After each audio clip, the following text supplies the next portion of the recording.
Good afternoon. Hello. Good afternoon, and welcome to the third roundtable of the Gender Evaluation and Empowerment series. This is a series of events that was initiated by UN Women, the Community of Evaluators, and the Clear South Asia Regional Center, which is hosted by JPAL South Asia at IFMR. And for our first roundtable in Mumbai, we are very grateful to partner with DASRA. So CLEAR is an initiative started by the World Bank's Independent Evaluation Group to strengthen monitoring and evaluation throughout the world. Through the M&E Roundtable series, we highlight good practices in monitoring and evaluation, as well as attempt to address the practical challenges of conducting rigorous research and evaluation in the South Asian context. The overall idea to focus on gender and evaluation stemmed from several conversations with partners that we often do not have a common venue to discuss the realities of gender research, particularly when it comes to measuring empowerment and other gender well-being measures. Gender research in itself is often very challenging, as approaches can vary various disciplines and organizations. Thus, we often have difficulty finding common language to define and research gender issues. Throughout discussions with our partners, we have decided to focus our third roundtable session on violence against women, as this is an important topic often neglected in mainstream evaluation research. We are happy to have a panel of distinguished speakers with a breadth of experience who will each highlight some of the challenges of studying these issues in South Asia. After each session, we will have a short Q&A session on the individual presentations, and will then open up to a more general discussion after our remarks with our panel discussant, Dr. Sonal Zaveri. Additionally, one other reminder, as you will see in your packets that there is a feedback form, so please fill out that feedback form before leaving, either to myself or to one of my colleagues in the back. And with that, I would like to introduce our MC for the event, Shailesh Acharya, who is Marketing Manager for Community of Evaluators. Thank you.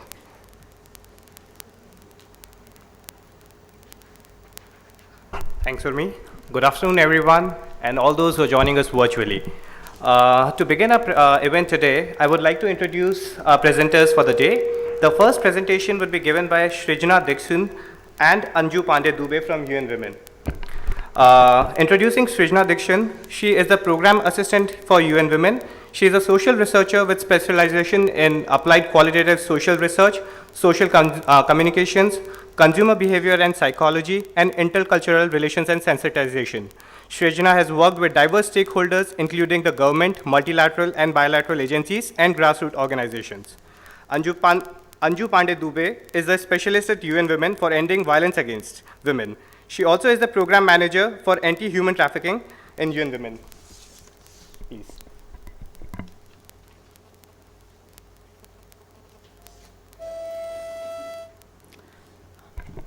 Good afternoon, I'm Anju, and we've had a last-minute change, so we were quickly scribbling my name on this, and the other side, of course, is Shreyasi, so we are all from the same team at UN Women. Absolutely are privileged to be here.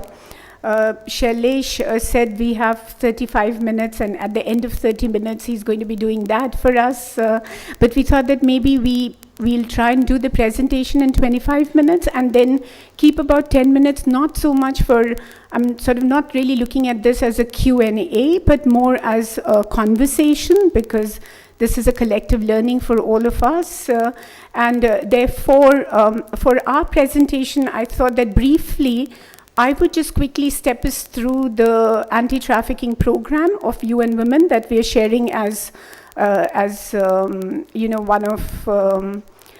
of the examples, if I may want to use that word. But and then I would invite our colleague Shrijna, who was also part of the evaluation team, to specifically step us through the details of what we have experienced as part of this evaluation. When I was hearing Urmy, she talked about the challenges of measurability of women's empowerment, and in the trafficking program, that's doubly so because we were looking at vulnerability. So I thought that I will very briefly and very quickly step us through the program so that, we have a sense of what we're looking at in terms of the evaluation. So we're hoping that the presentation, of course, will have the background, the methodology. We are already done with the baseline and the midterm review, the findings and the lessons learned. I think this is a room of experts and people, who I'm assuming are already informed on issues of violence against women. So I really don't necessarily want to step you through the data on trafficking. And if everybody's okay, I could do a mix of Hindi and English, or if everyone wants it only English, I could do just that. A quick call on that. Do you want me to just speak in English, or do you want me to do a mix of Hindi and English? That's not that difficult a question, so sorry. A mix would cover everyone, great. So, like I said that, I'm assuming that everybody's informed on this huge challenge that we have of trafficking. It's the second largest in terms of, if you're really looking at the profits that come from quote unquote a trade after drug trafficking, human trafficking is this, after the arms deal, human trafficking is the second most profitable quote unquote trade in this world. There is enough that you will find in terms of numbers. The numbers are, just because of the clandestine nature of trafficking, numbers are impossible to estimate. So even the best estimates, I think, is a challenge because you really don't know. You may begin with migration and you may end up getting trafficked. Most importantly, I think for us, the UN the UN definition of trafficking is really all-encompassing, very comprehensive definition. And for us at UN Women, we're looking at that definition of trafficking. And I'm not really going to be reading, the recruitment, transportation, transfer, harbor, receipt of persons. It's really comprehensive. The big picture, we have 1 million women and children in sex trade, and we're talking only about India. 200 girls or women enter sex trade every day. 80% of them are trafficked. I want to quickly add that, we're looking right now just at sexual exploitation and trafficking for commercial sexual exploitation, but then of course we all know that there are many different forms of trafficking, So we know that girls and young children and women are trafficked for domestic labor. They're also trafficked for, as quote-unquote bonded labor, and there are many different forms of trafficking that exist. Small children are trafficked to the Gulf countries, even for things like camel jockeying, organ trade. So all of that, I'm sure that the group is conversant with. I thought that, it might be sort of assuming that we already have some information on trafficking. I thought maybe we could, looking at the fact that we have a defined time, straight away jump into the program that UN Women is implementing. As UNIFEM, UN Women was working on the issue of trafficking from 2000. So it's not something very recent that we've started, but we had programs starting in 2001 that went on until 2009. And in 2009, there was an extensive external evaluation of the program that made recommendations, and based on that, the current program that we will be sharing was designed. So our current program actually has kind of two pillars, very simply it talks about state accountability and then it talks about community action. But the whole focus of the program is on prevention. As you would know, all of us who are practitioners from ending violence against women/girls, we could either be working on prevention or response to violence. And this particular program actually focuses on prevention, which was also a recommendation that came from the evaluation of 2009. Which meant that that it's said that we go back to the source areas, because if you look at the whole, the continuum of trafficking, you have the source area, you have the transit and the destination. So this program very clearly focuses on prevention of trafficking. And when I say that, there is absolute clarity in our heads that we are not saying that the response side is not critical. That's equally important because it's one continuum. But this particular program is looking at prevention. And as I quickly talk about what we are doing in the program, I thought I would be happy to even flag some of the challenges that we experience, and I'm not going to talk about implementation of the program, but in the context of the evaluation. And so one of the things that I thought would be important is to flag this whole issue of how do you measure vulnerability, and I will come to that in a moment. So very clearly, since the strategic objectives are that we are talking about community action, therefore support processes that stir communities to be vigilant, because you're looking at prevention of trafficking, creating sustainable livelihoods. That's very simple because poverty is a big reason why people are trafficked. Building capacities of local governance institutions, promoting convergence of the programs, because that's the buzzword, But again, I'm sure that it will be interesting to hear from you, your experiences, your questions on this whole convergence and prevention of trafficking and reduction in vulnerability. And of course, another element of the program is working with the justice systems and under the Nyayalaya bill. And again, in a moment, I will come to this, that, the challenge is why in some states we were able to do, but in others we weren't. I'm not going to really go through these objectives. I'm sure that if the presentation will be shared with you all, you can sort of look at the specific objectives, which is actually spelling out each of what the two larger strategic objectives that I just shared, which is women and girls' vulnerability to trafficking gets reduced, and capacities of local governance and justice systems are enhanced for prevention of trafficking. The project is being implemented in 6 states in India, and the identification of the program areas was also based on a vulnerability mapping that we did in 2010.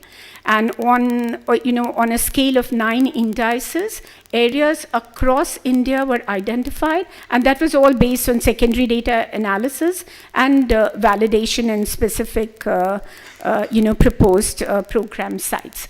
The strategy for the program very clearly is looking at 3 levels, and I'm sure most of us who are working with the civil society organizations or are familiar with implementation of programs would see this kind of a strategy across programs, especially the ones that focus on ending violence against women, because you work at the individual level, you work at the level of the community, and then of course we are working with the institutions.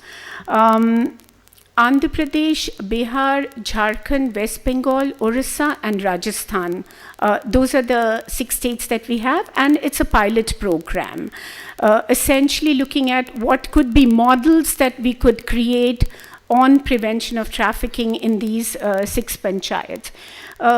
Individual level, very clearly looking at building capacities of vulnerable populations, but particularly on assessing your own vulnerability, because most often quote unquote the victims of trafficking may not themselves be aware of their vulnerability, so really building capacities on that, creating tie-ups with institutions, and as we discuss, I could share examples, and of course training on legal awareness and the justice systems.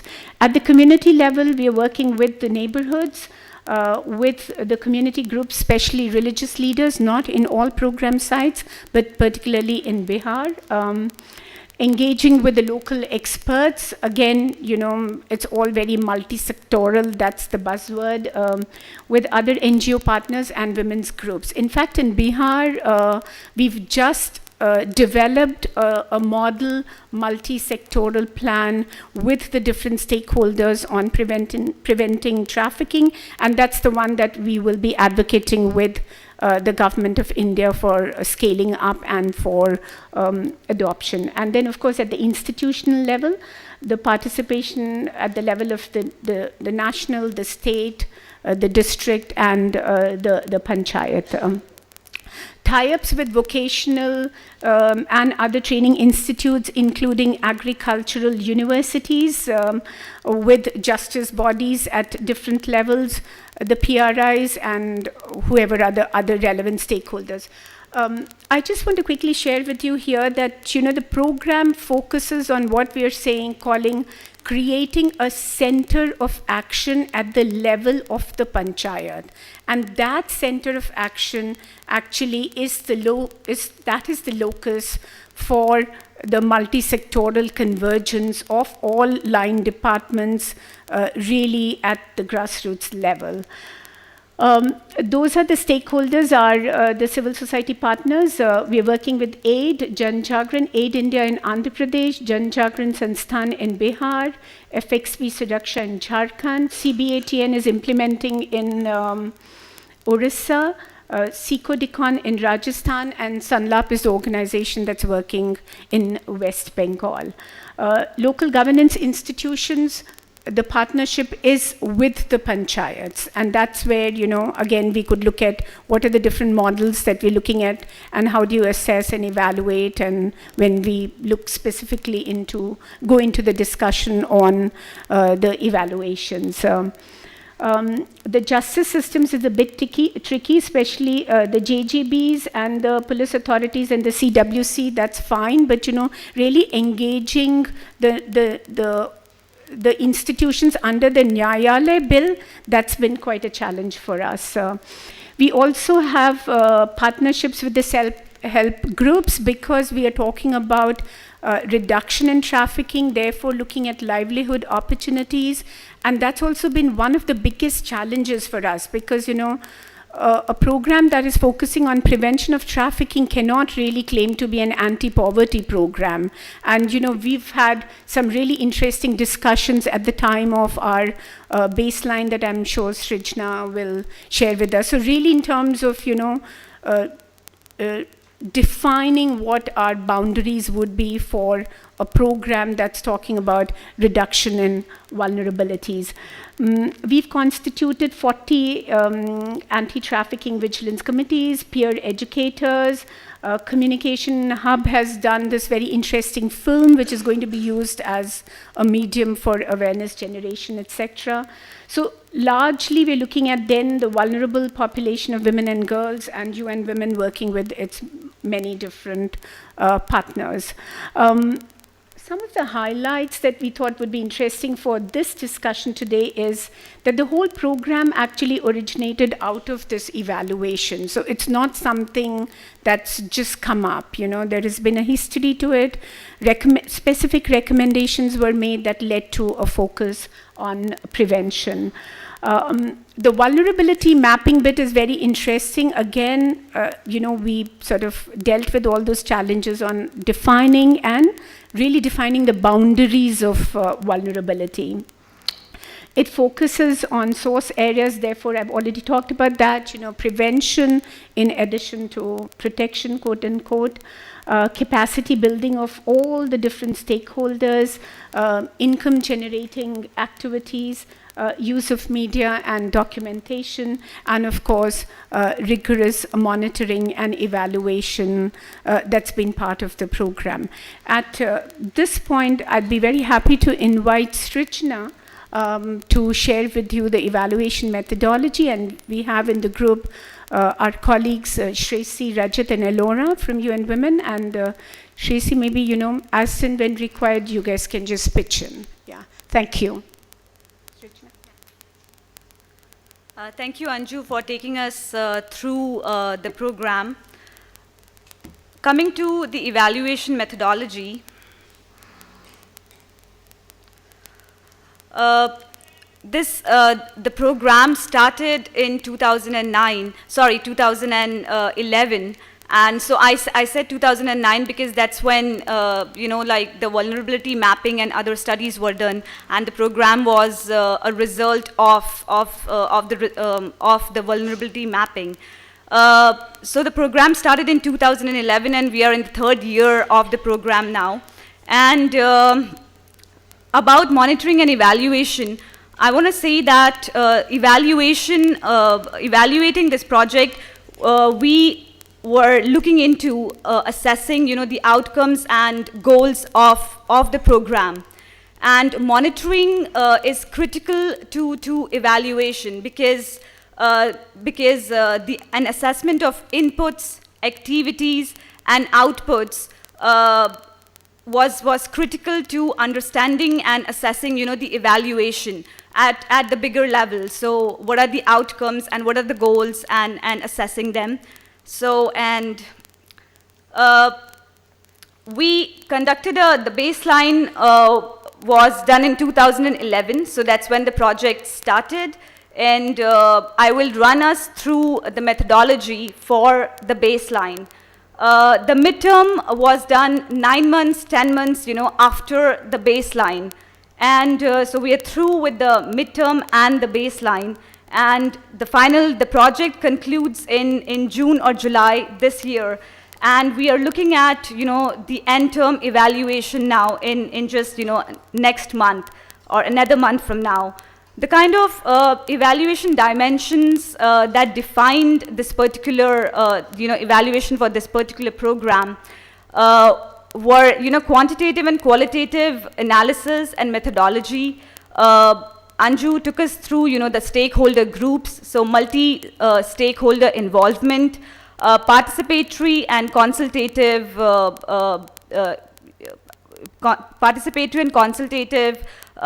consultation, of the stakeholders. And so about the methodology, Anju talked about it. So we are covering 6 states and 1 panchayat within each state. Extensive literature review was carried out to develop an evaluation framework, which then led to primary data recording for the indicators that were identified. And we used like a sample of village households. A mix of methodology, quantitative and qualitative, were used.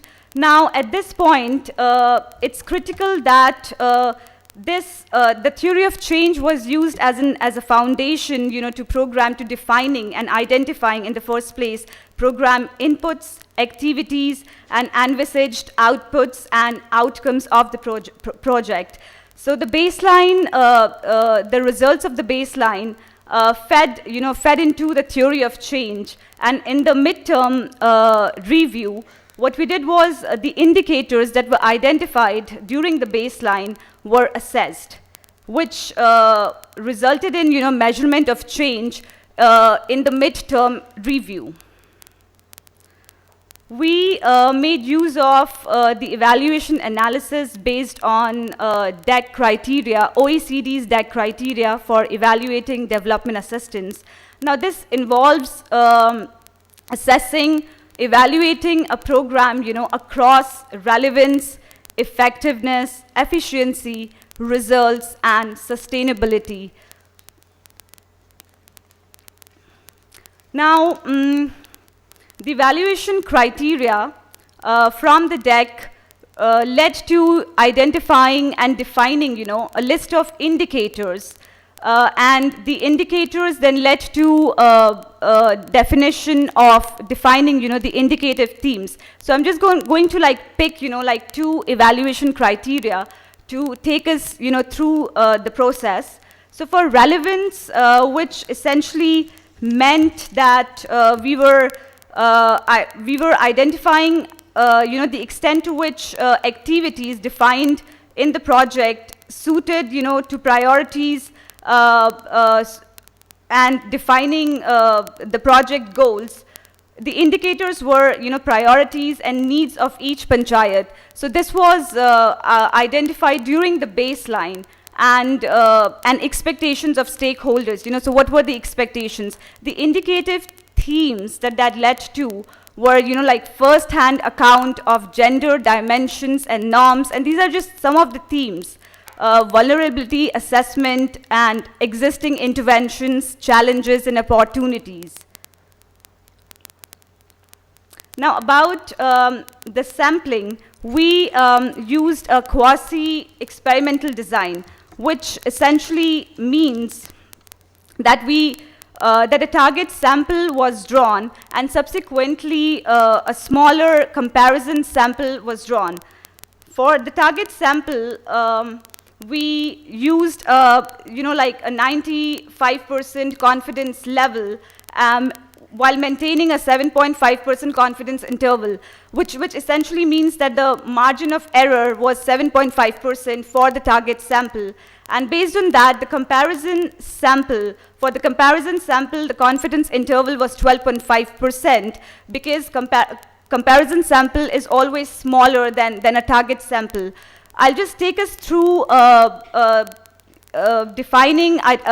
the sample for the state of Bihar. So the total number of households in the Wazirganj block were about 26,500, and the number of villages were 138. The average number of households calculated was 192, and number of villages selected, in that particular panchayat were 11. So we came up with the total number of households, an average number of households, which is 2,110, and using the confidence interval and the margin of error, at 7.5%, our sample was 158 for the target sample, whereas for the control or the comparison sample, it was 92.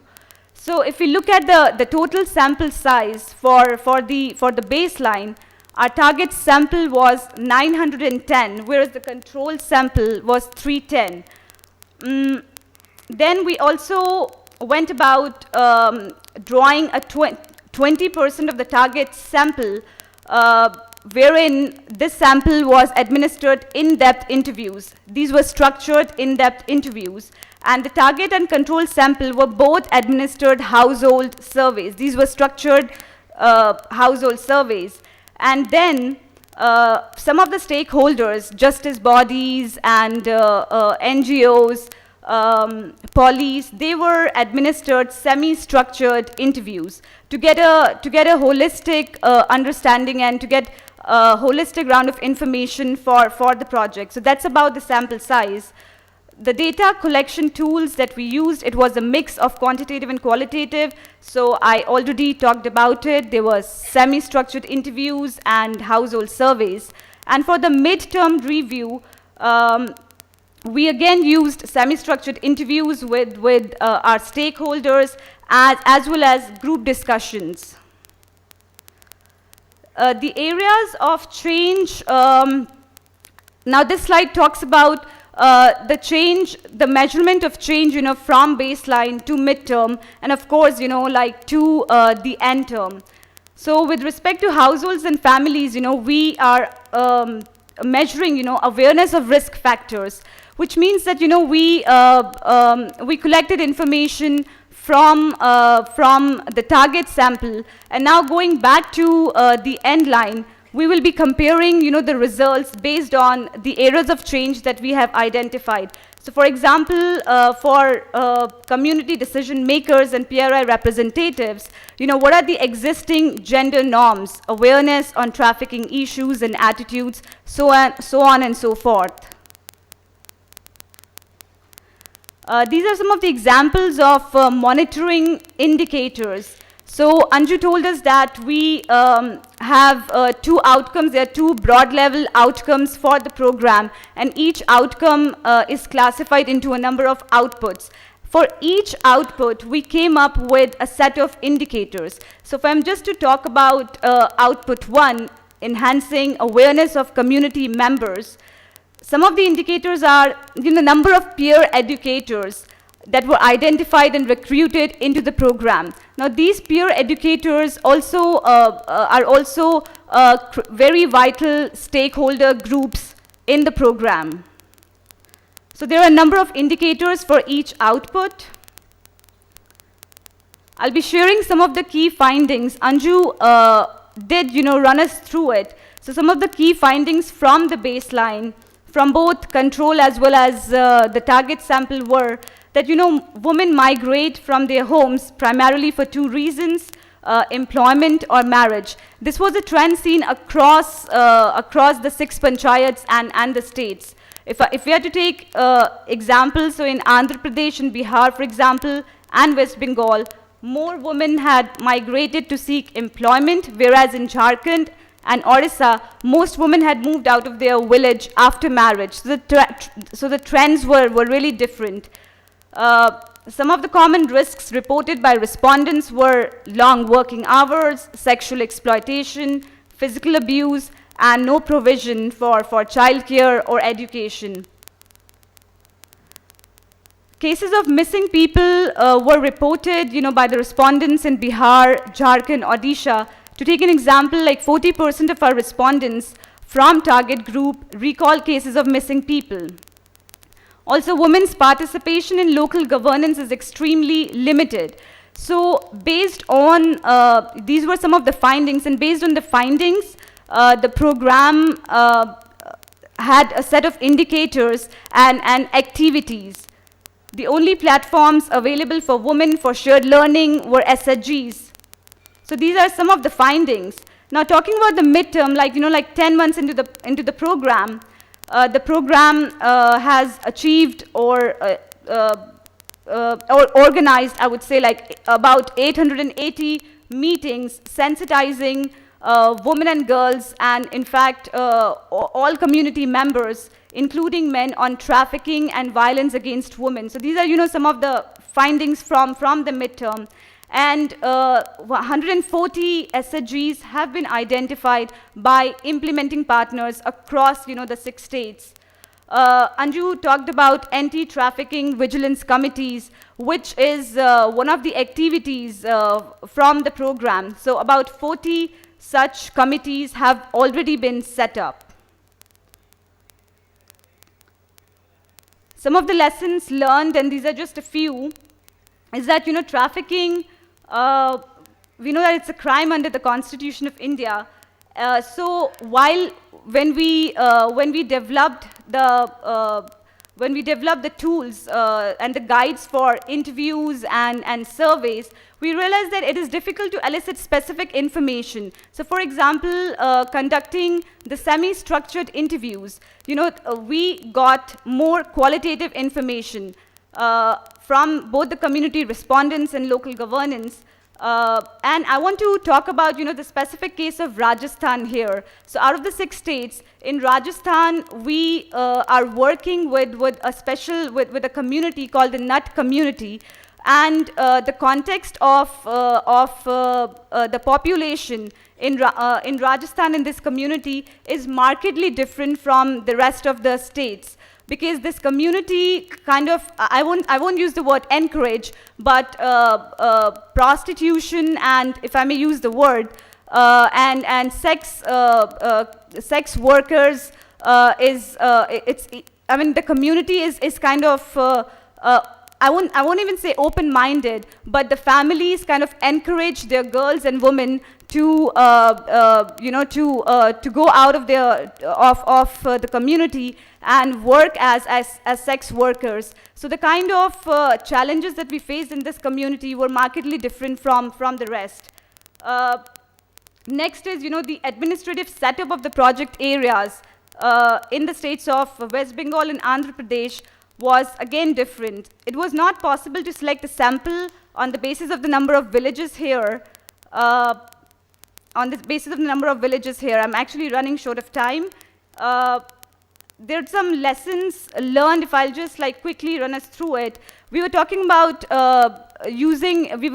converging the stakeholders. So one of the few learning practices that came across were our work with the special, I work with, I can't do it. Yeah, the State Institute for Rural Development. I would just conclude here because we're running short of time, but this presentation is with you. Thank you.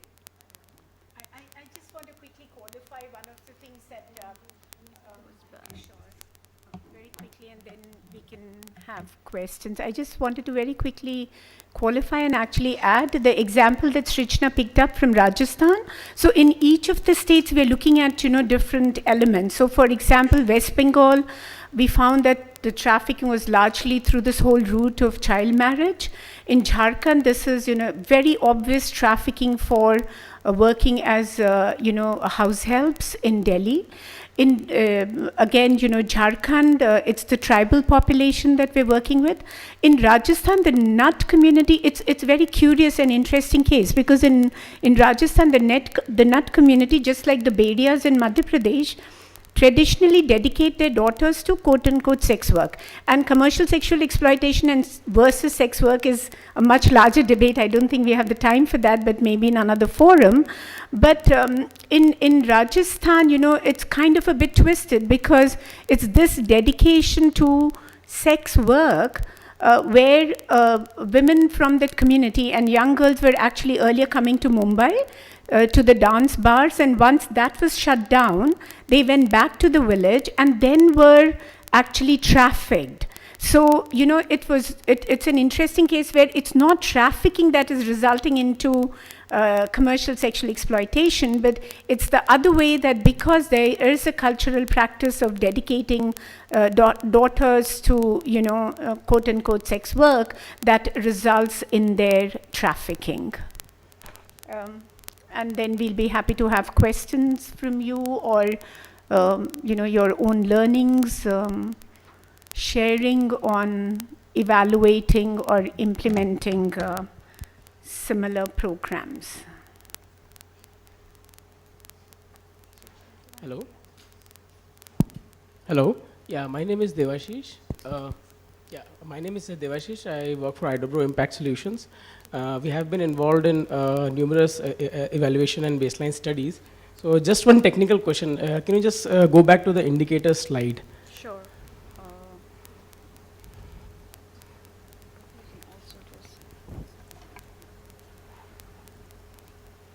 Yeah, thank you. Yeah, Yeah, that one? the same.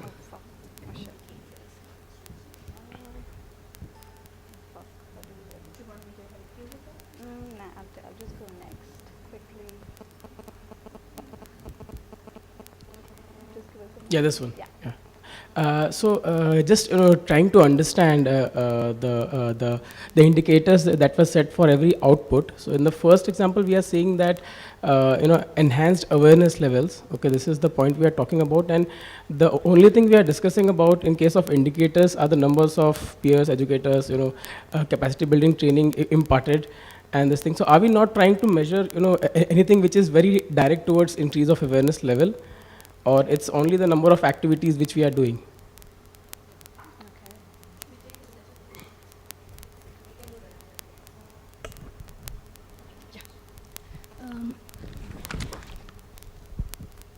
Hello, my name is Amita, and I was just curious to know about, since this program began based on the evaluation, so it's been almost 3 years that you began the program, so whether you have seen any changes in the decision making and whole power dynamics of the women, scenario of women in the villages, because you also have economics going along with that, you have SHGs and savings and income generation going along with that. So just was curious to know whether you have seen any changes with that.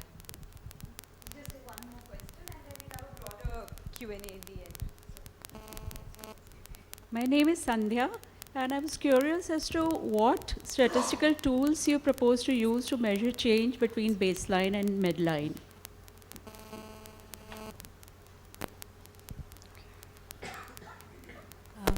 Good afternoon. My name is Shreyasi. I'm the Monitoring and Evaluation Specialist with UN Women. So I'm going to take two of the questions that you asked about evaluation. So before I answer your question, I would like to just qualify the approach that we took. I think, typically what we found at the time that we were developing the evaluation methodology for this program is that this was a very, it's what Anju was referring to, measuring vulnerability was a very nebulous concept. We were trying to get our hands around how would we measure it. And so your question about, how did we measure change, is actually right on target. You know, we were really struggling with how do we go around doing it. But the program, the way it was designed, and I think the part of the reason why the program was designed in this particular way is because it was based on the previous evaluation. It provided us with an opportunity because we're implementing it in such a focused area, the geographical area of implementation for the grassroots level work, where I would say more than 60% of our project, if I'm correct, Anju, implementation is happening at the grassroots level, really focusing on only 6 panchayats. And for people who are working in the field, you know how limited the intervention is going. And that provided us with a very good opportunity to have an evaluation that allows for this kind of pre and post comparison. So because of the nature of the implementation, we made sure that before we started the program, we had data on precisely the kind of question that you're raising, awareness level. We could not, what Shrijna also mentioned, experiences during the evaluation, we could not directly ask questions about, so how many girls have been trafficked from this village? We could not ask those questions. If you look at the survey tools, we had to be very careful about wording the questions in such a way that we were trying to get to the point about trafficking in a very roundabout way. And that was some of the experiences that were shared by the evaluation team, is that, it is very difficult for us to actually get a number on how many girls have gone for work and how many girls have been trafficked, how many girls have gone voluntarily versus how many girls have gone, as a result of marriage, which could be anything. We don't know. So these were all the challenges that we faced. But just coming specifically to the question about, how do we measure change, we do have baseline data and very, very detailed data, because we have a whole set of questions that we'd asked about trying to indirectly come to this point about what is the awareness of some of the challenges that are involved when people are migrating outside. And really in a roundabout way coming to this thing about, what information would they like, what is needed, because that helped us in designing the implementation. But we do have data on that, and the final evaluation is starting now, probably in June, and we're going to collect data once again on the same set of questions. And because of this very limited limited intervention in these 11 villages in Bihar, it allows us for that comparison. So we hope we'll have more interesting results to share. Your question about the indicator is very well taken. These were not meant to be change indicators that we were measuring. These were more indicators that were activity level tracking that we were doing. So our partners were expected to report every quarter on these indicators. So these were more activity level indicators. We have different indicators for the impact level, which we're only collecting data at 2 time points, which is at the baseline, and now we'll collect that at the final level. Anju, do you want? I can speak from here, Shreyasi. I actually just want to quickly add to what Shreyasi is saying. So, for us, even, I think sometimes when we're looking at programs that we're implementing on ending violence against women, even the word trafficking, तो project areas में क्या हो रहा था कि trafficking शब्द का इस्तेमाल नहीं हो रहा है, लेकिन जो प्रक्रिया है ट्रैफिकिंग की वो तो हो रही है. So that whole process is there, but even that was a challenge in terms of, like Shreyasi rightly said, that if we go to the community, how do you ask that question कि क्या यहाँ से लड़कियों की trafficking हो रही है?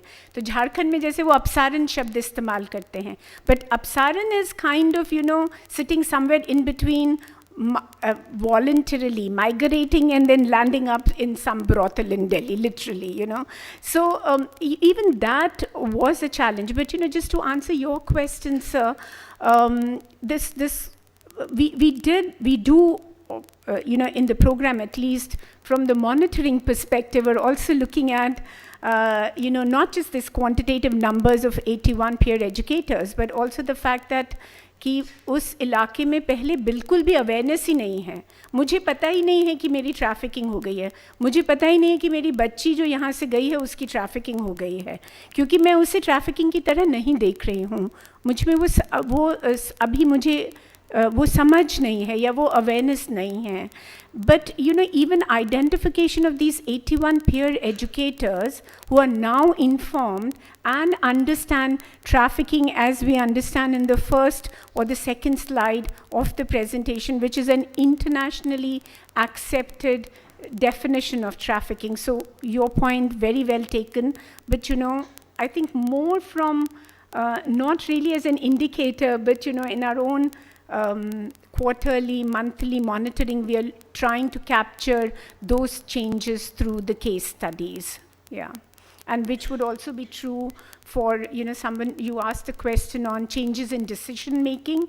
And I think we have some really good examples that are, we're trying to capture as case studies is the women's groups that have come together, understand the vulnerability and how they have taken action to really prevent and support and again, we don't know how we're going to measure it, but at least even if I think there are anecdotal examples of stopping the trafficking. And the fact that we have to be so careful when we are working with the governance institutions, because हम लोग ये नहीं चाहते हैं कि trafficking के नाम पे फिर आप लोगों के बाहर जाने पे ही रोक लगा दें, because as you could be free to go anywhere in the country. So even that challenge of working and trying to sort of see that doesn't happen, because we do have the vigilance committees maintaining records of people's movement, but then that record cannot be an end in itself in trying to really limit anyone from going outside of the village. Yeah.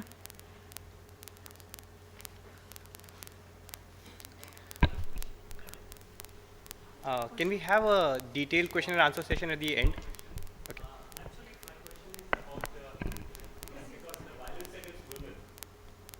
Is also connected with the public health, the mental health, as well as the reproductive health impact.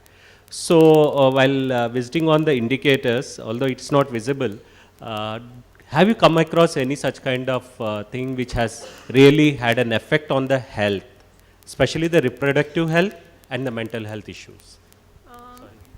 I think that's such an interesting question that you're raising. I don't think in this program we were looking at it, initially when the program was designed.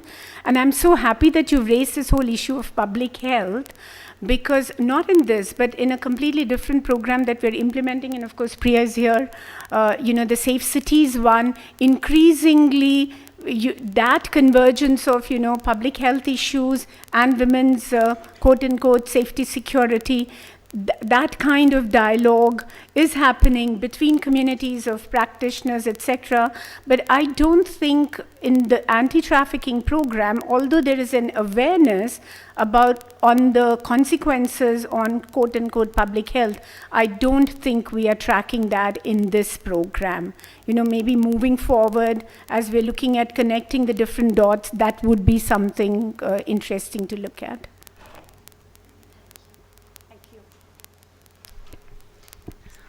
Thanks Anju, Shrijna and Shreyasi for sharing your lessons learned from the field. We now have our next presenter for the event, Dr. Priyanda. Dr. Priyanda is the Director of the Social and Economic Development Group for the International Center for Research on Women, Asia Regional Office in New Delhi, India. In her role, she oversees research, policy, and programmatic work on issues related to gender equality and poverty reduction, with a focus on the intersections between economic and health issues. Her expertise includes research, measurement, and evaluation of women's economic empowerment and access to health services, including reproductive health and HIV. I would request Dr. Priya to... Yeah? Is it okay if I just sit here? Yeah, it should be fine. Is this fine? Yeah. Is this working? I mean, if it's audible for the audience. Okay, great.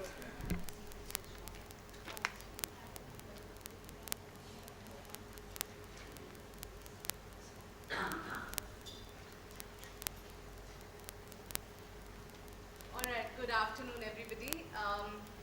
Thank you for inviting me to this forum.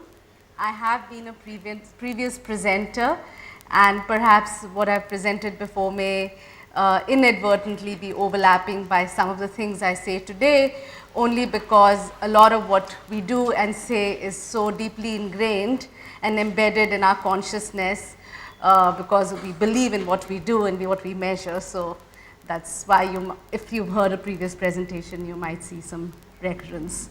I was actually asked, although the topic this afternoon is about measuring the impact for programs that are working to reduce or eliminate violence against women, I'm kind of taking a step back a little bit. Although we do work on gender-based violence programs, as Anju did mention, I'm kind of taking the approach of looking at something much more, not from a vulnerability or risk perspective, but from an empowerment perspective, and the focus will be on adolescent girls, only to make a case, but the case that it can be made for women, men, any vulnerable populations. And the topic is really about measuring adolescent girls' empowerment. So what really is the continuum from the previous presentation is about measurement, and is about indicators, and it's about knowing what you should measure and what is the theory of change and how you expect with your intervention some change to happen, and how would you in your measurement frame track it and measure it and qualify it and quantify it and validate it and prove to the world that this change is happening. So that's really what I'm talking about. And I kind of provocatively have titled my presentation Making Lives Visible. It was basically asking ourselves that while we recognize problems, we understand them, but how much are we really making an effort to make those really visible to those for whom not having the hard data is really debilitating to make any policy decisions. Also, I'm kind of with a question mark talking about a feminist lens, because many of us who are working within the community of feminist evaluators are saying, what is a feminist lens to evaluation, and should we be using that approach? So just going to be kind of teasing you a little bit to take back some ideas about a feminist lens, and I'm sure Sonal will be talking about the same. And this is not a comprehensive 101 on any of these topics, because I only have 20 minutes. Okay. So my outline is really just first going to make a case about why we need data on measuring adolescent girls' empowerment, complexities with measurement, kind of talking a little bit of what a feminist lens would be, and then talking about a framework that we are developing with DASRA to just kind of leave you with that idea. Okay, so why is it that we want to measure adolescent girls or women's vulnerability, risk, empowerment, whichever frame you want to look at? And I think for many of my friends here who are from Delhi, from the center, from the UN, and from larger organizations, we know that for a long time one was making the case that gender equality is important. I think we no longer now need to make that case. Gender equality is finally on the world's radar screen. And what is really the problem is that well-evaluated adolescent girls or women's programs with a gender dimension are still rare. Especially in the economic sector, you will still find a fair amount of evaluations of programs on delayed marriage, delayed fertility, but really looking at, if you want to look at livelihoods, economic empowerment, even prevention of trafficking, really looking at it, this other continuum from risk and vulnerability to empowerment, the other side, you find lesser and lesser programs that are evaluated. And why do we need these evaluations? We need these evaluations even though you and I know change is happening. We need the numbers because numbers talk. After all, even in the presentation today, what we were really missing was the findings from the end line, even though they're not available right now. But what we leave back with compelling, convincing cases when we see the numbers. All of us have that predilection. And also for program implementers also, numbers are important because measures of program effectiveness are necessary conditions for really understanding how to prioritize replication and scale up of the same programs if they're found to be successful. So, and the other thing that we are hearing a lot more in this kind of new jargon or expectation is the returns on investment. So while progressive donors, and we have some here, and governments do recognize that we need to invest in girls empowerment programs. Whenever I say girls, you can replace it by women's, boys, it doesn't matter. My topic is girls, but really adolescent empowerment programs for girls and women.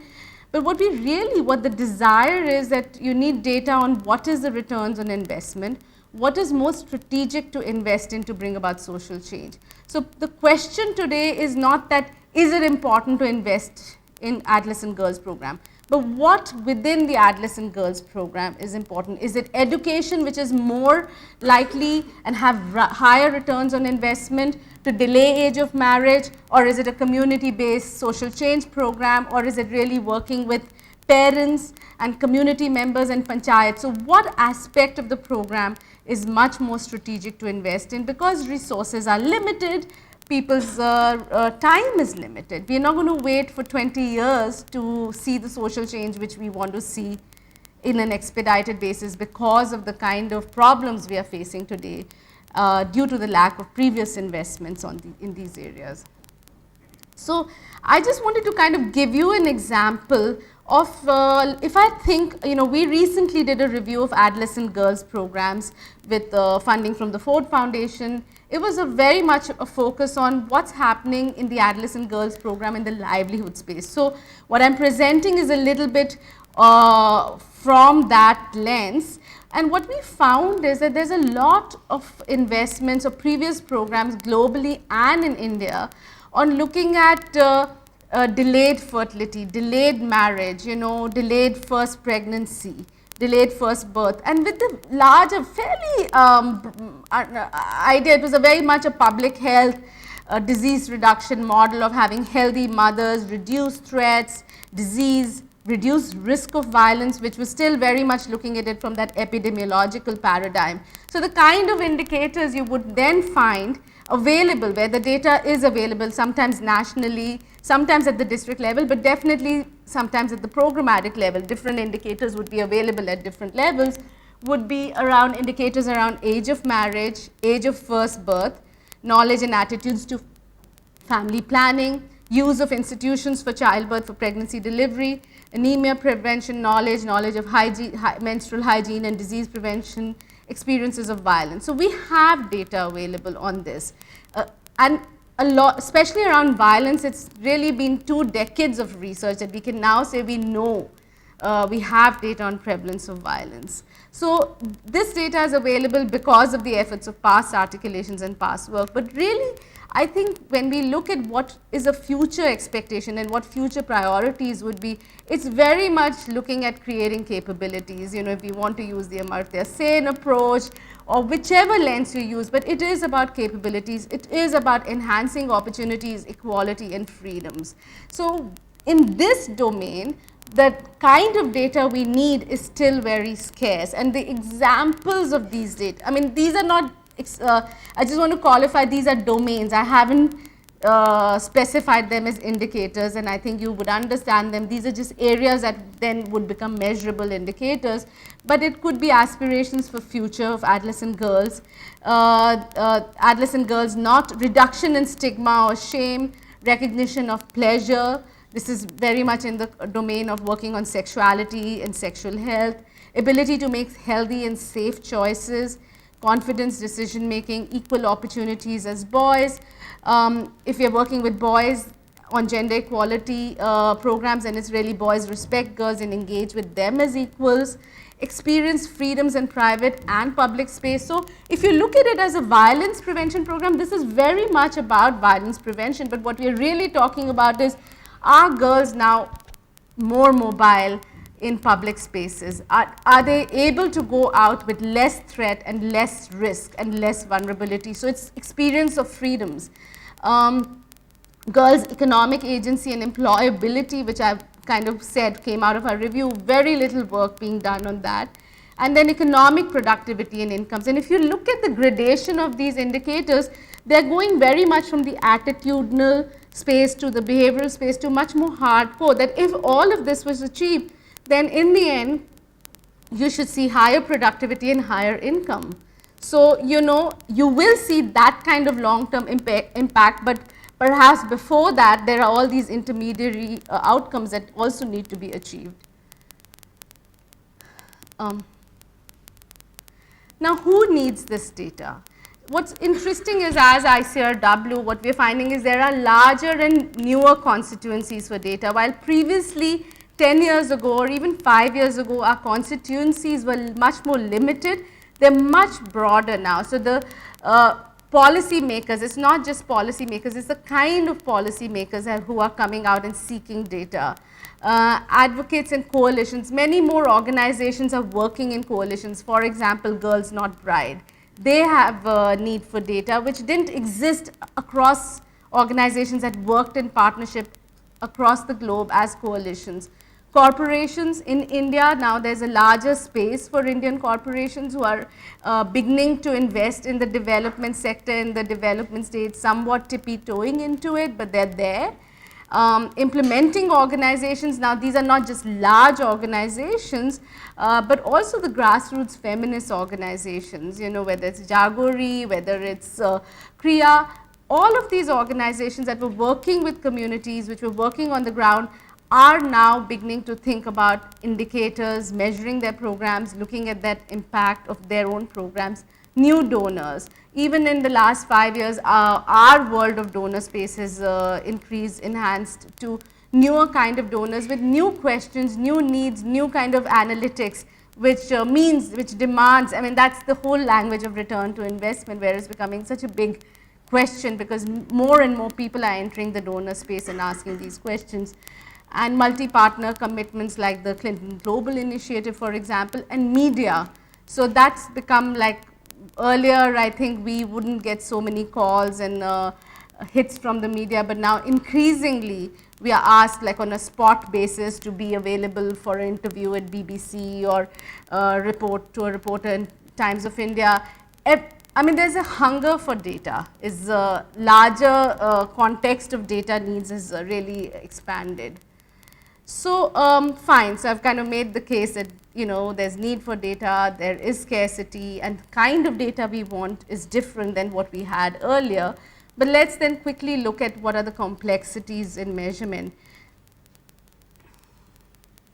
So I'm just going to talk through complexities at different levels. So if I think about it as an implementing organization, from the perspective of an implementing organization, I think the complexities in measurement might be around articulation, around what to measure. So implementers that are working on the ground often encounter transformations. They're working with girls, they're working for women, they see that their lives are changing.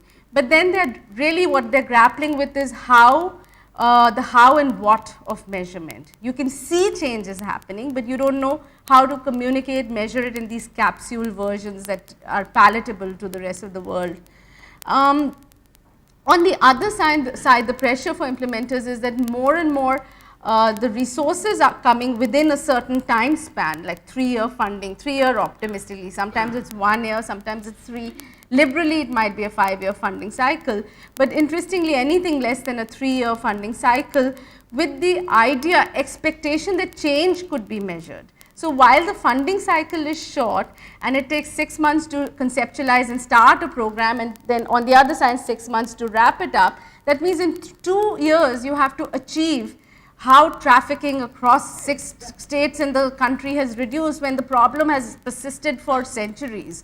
So, you know, how are you going to do this in a 2-year or a 3-year capsule? And what can you realistically expect to see in 2 years, you know, rather than really be so ambitious that we want to see the change that we wanted in 10 years, but show it to us in 2 years, which clearly is not realistic. And therefore, my third point, lack of an effective theory of change that can really measure the intermediate outcomes in a specified, in that 2-year time frame, that will be a pathway to longer term change. So my question to you and women would have been, what was your expected theory of change? What did you expect to see in 3 years? And is that what you measured? And I think that's a very important reflection even for ourselves, because many of us are not being able to spend time to reflect as well. So, and the second point is around definitions. So, we want to we desire to accurately measure change in girls' and women's lives, ignoring that empowerment is a continuum and does not have this inherent linearity. I mean, it's a process, it's a journey that you are embarking on, and so it's not very easy to say you've achieved it or reached it and even then, you know, measure it. And so Naila Kabir's kind of talks a lot about this, and she talks about the fact that not everyone acknowledges that empowerment cannot be easily defined, let alone measured. And these are just two very contrasting definitions of empowerment that I have here, where the World Bank is looking at empowerment in terms of making markets work for women and empowering women to compete in markets. So it's a fairly clear, measurable, but kind of reductionist definition of empowerment. And Naila Kabir says it's a process by those who have been previously denied the ability to make strategic choices acquire such ability. So when she deconstructs that framework, which many of you might have read, it's about agency, it's about resources, it's about achievement, and then there are many, many complexities around each of those domains. So then bringing that whole idea of empowerment, that we are really talking, even in the trafficking example, if you were to empower women and communities to say no, you would be able to prevent trafficking. So what is empowerment? Like, how would you really measure it? The fact is, it is a multidimensional concept which is context specific, because as Anju talked about in the end, that each of those states had a very different nature of trafficking that was happening. So that's the context. It's very context specific, and it varies by perspective, by timing, and actually, it's not very different from measurement of poverty. When we talk about poverty line, we have all of the same considerations that we talk about when we talk about empowerment.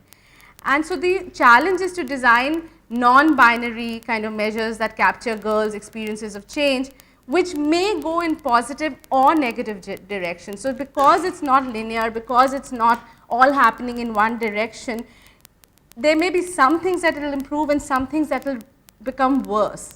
And therefore, recognition, when we are doing work on empowerment, recognition that even the presence of conflict means that you're challenging the status quo, and that is not a program failure. It doesn't all have to go in the positive direction. So previous work that I have done for my dissertation on microcredit programs and a lot of work that happened in Bangladesh, initially when women started to, you know, take loans and getting economically empowered, violence against women was shown to increase. So this is like both positive and negative, and therefore it isn't linear and it isn't binary, and I think it's very important to recognize that when we talk about empowerment. Indicators per se, I think a gentleman from the audience talked about indicators. It is very difficult to develop indicators for your program. I think it could take a good 6 to 8 months really to think through the complexities of what you're doing, why you're doing it. And then, of course, the fact is the issue of time frame that I already talked about, standardization. If I'm measuring effectiveness or efficiency or productivity, I have to define it in the same way in every context that I'm measuring, and what would that definition be and how will it be context specific and be comparable. And then all of that basically leading to measuring impact, and that has to have a value for donors and for people who are investing in these programs. So indicators become very important, the development of indicators, good indicators, and at the same time fairly complex. I think that basically the other aspect of measurement is frameworks. So I'm just going to talk about this very quickly. A lot of us are, when we are measuring impact, we kind of fall into this trap. It's not a trap, it's important, is to look at causality. But the fact is there's causality and causal frameworks, but there's also contribution. So if you don't have the methodology and the design in a very rigorous way to measure causality, but you can look at contribution, then sometimes you find that programs are force-fitting themselves into measuring causality when really they perhaps should be only talking about contribution. But then there are gender analysis frameworks which are less understood, which really kind of bring both those two frameworks together. But then the issue is most frameworks are again bound by these 3-year grants where little can be assessed in terms of changing gender relations. So I think if you're really using causality frameworks with an impact to measure things like,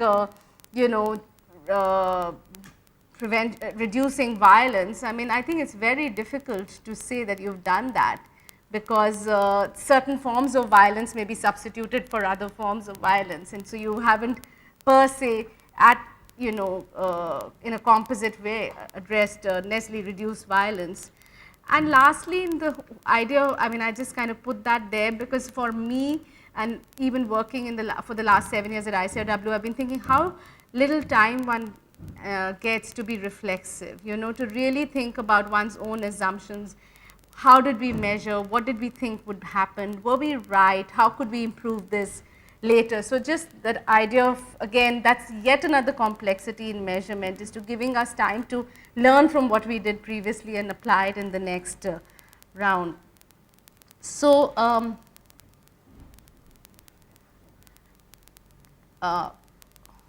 sorry. So now I'll just very briefly talk about what I am learning about feminist principles, and I'm not an authority. It's very recent reflections that we're saying, some of us are benefiting from a group of a community that's congregating around these issues. And I think some of the things that I have taken away and kind of tried to apply it to our own work at ICRW is really saying that whether a program is working or whether it's meeting its objective means that we have to define what working really means, looks like. What does it mean to say a program is working? And then who decides what success looks like? Is it we as evaluators, implementers, the community, donors? I mean, who decides what success looks like? And are there different and competing definitions of that? So what might be success for a donor might not be success for a researcher or evaluator, might not be success for the women themselves. And then basically really to understand which community or which groups of stakeholder then define success, and are they the ones who have more power and stakes in the overall evaluations.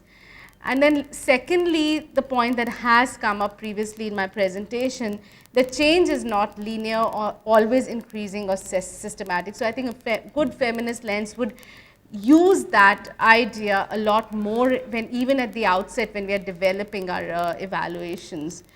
And the fact that empowerment may be met with resistance and change could get worse before it gets better.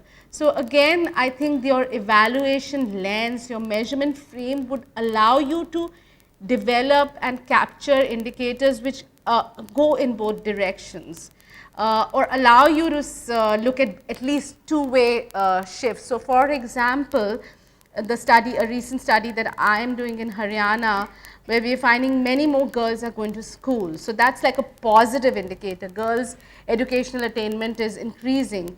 But it might be that I missed how many minutes that was. You moved away too fast. 5. Okay. But it might be that their mobility is getting restricted. They have to go to school and they have to come back because the overall social environment is deteriorating. So on one hand, mobility is getting restrained. On the other hand, educational attainment is improving. So which indicator are you going to look at? What is your metrics? And then who decides which one is more important than the other? And also need to measure as close as possible to reality and not to assumptions. I think that's a self-evident point. I think the other thing is to really, again, the conceptual analytics, like when we are developing our theory of change, when we are really thinking about measurement, really understanding these diverse pathways of change, and then understanding what's important to measure. And then in that, if that is the frame you're using, if you're not using causal frameworks, if you're using contribution frameworks or gender analysis frameworks, then at least minimally to kind of be very confident about the methodological rigor in what you measure. I think it's not only that it is true that there is a larger articulation of gold standards evaluations, but even in more qualitative research, in mixed method research, there are rigorous standards of that of methodology, and so to kind of recognize that. And just I think this quote I really like. Oh, I'm sorry, I have stopped moving on this. To really, I mean, I think this quote really captures this whole idea of complexities, is that mainstream empowerment narratives tend to neglect relationships, focusing on individual women's trajectories of self-improvement or on the bigger picture of society-wide economic change. But women's lived experiences of empowerment cannot be understood adequately by approaches that atomize women, abstracting them from the social and intimate relations that constrain and make possible their empowerment or disempowerment. So I think this really is really capturing the complexities of what we are trying to measure, and sometimes how much we have to prove and validate to the world about what our analytics is and what our measurement is, when we know how complex our measurement frames are. I apologize about this, I'm doing both things. I think one of the recent experiences also, once you measure, is also then validating what you've measured. And you know, the first bullet here is really coming from my experience of working on a women's economic empowerment program, where we had data of a program, data from women talking about how they're being more productive and how they're producing better quality work. It was in the context of work, a program for women in the garment factories. And when we presented this data for the first time and the second time, what we heard back from inside the community, this is not even going outside, was this is women's self-reported data.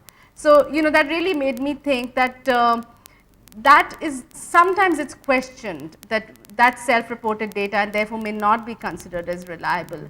But luckily for us, we had really, for us, our methodological rigor really came from multiple points of view. So we had different stakeholders commenting on the same indicators, measuring the indicator from different sources and multiple sites of examination. So we didn't just do it in one factory at one point of time, but we repeated the measurement at different sites and at different points of time.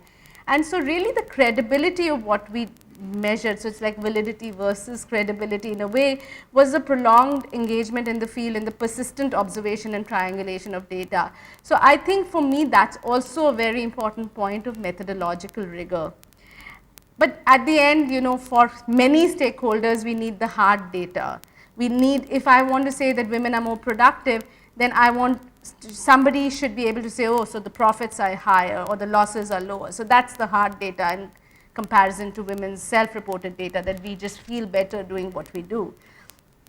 So ultimately, you still sometimes need the hard data to provide testimony around how women's and girls, you know, lived reality has been positively transformed. So while I've been making the case that sometimes it's very difficult and complex to do these measurements, and some of the ways in which you measure might come from mixed methods and qualitative observations, but I think the marriage of the two is very important, blending some of the hard data, and I don't like to call the other soft data, but the not hard data is also very critical. So then I'm just going to end in the last 3 minutes with the work we are now beginning to do on developing a framework for measuring adolescent girls' empowerment. I hope I have convinced all of you that it's very important to measure and it's complex. And the fact is, now we are trying to do this in our case in here in India. I think the point I wanted to start with was the current frameworks. We've just begun to do a desk review, but we found that very few frameworks actually exist on measuring women's adolescent girls' empowerment that are also comprehensive. So they're not just looking at one domain or the other. And what's interesting observation is that they often focus on vulnerability and risk reduction and not empowerment. And also, we are not getting a sense that if we are talking about girls, girls is not a homogeneous group. So like recognizing the heterogeneity and not necessarily giving us an indication about what are the marginalized girls and most vulnerable populations share of the existing donor resources or program resources. And they've not been used or applied by adolescent girls programs in India, these frameworks that I think we reviewed, which were much more global. So our approach is to basically develop a conceptual framework to understand adolescent girls' empowerment, identify a set of indicators that can be used by a range of implementing partners.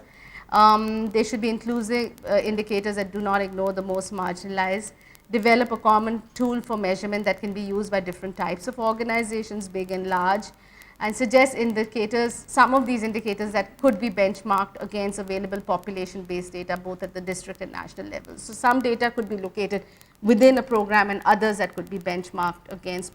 So you can see how different programs are differentially, incrementally impacting and contributing to achievement of national level data. And our guiding principles in the work that we'll do in this is that really we'll be working with a range of partners. It will be a collaboration between partners to brainstorm the theory of change for their programs.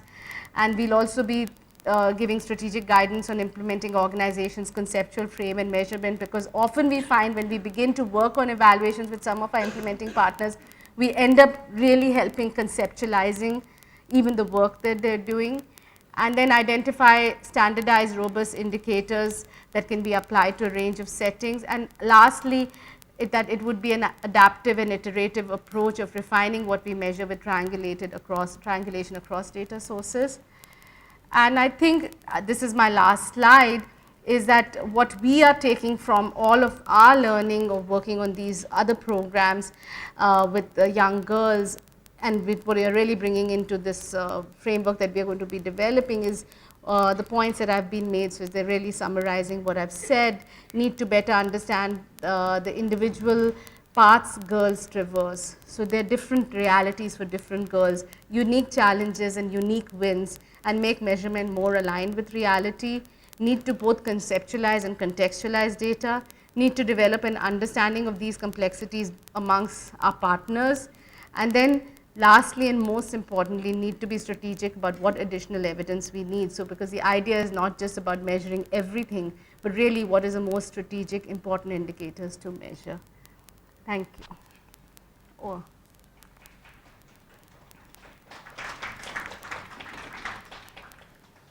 Thanks, Priya, for sharing your insights. We'll have a quick question and answer session. So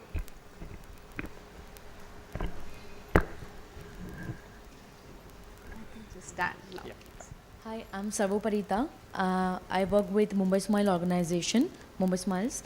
My question is, when we talk about life skill education or life skill education empowerment for adolescent girls, it's a big package, which is not only one domain, but it includes health aspect, it includes education, as you already spoke about it. So my question to you is, when we want to ensure, when we are already implementing or designing this program, if we have to ensure the holistic development of these girls, how do you actually measure these indicators, or what could be the main indicators which can help us to maybe probably enhance or improvise on our program? Sure.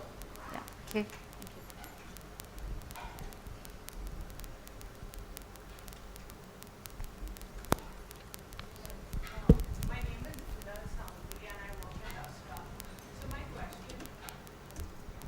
My question is really about, you spoke about, measuring change and improvement, but has there been thought about measuring and identifying certain benchmarks in certain geographies so that implementing partners particularly can look at where they stand vis-a-vis where they should aspire to be?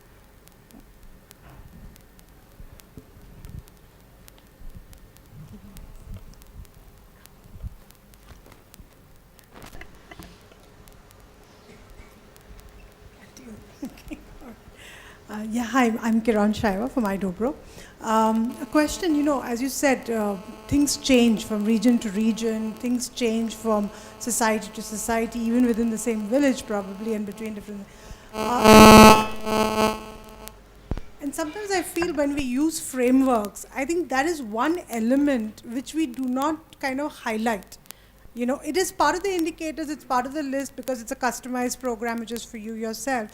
But somewhere, and of course, because I'm a part of COE as well, you know, and Sonal is here, I really want if maybe somewhere we think of it from a technical point of view, that in some framework, in some way, if we can start highlighting those customization, I think it helps a lot of other people understand that this, while the frameworks are standard, these are areas that perhaps need to be looked at separately and out of context. Actually, we keep talking about in context. Absolutely. I think somewhere we need to bring into frameworks out of context as a standard reputable section.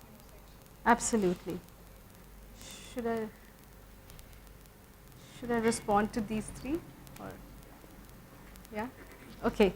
So around the life skills education programs and the need to have comprehensive indicators, I think one of the things I'd like to say that even life skill programs, education programs that exist across the country are fairly non-standardized and fairly differential in quality.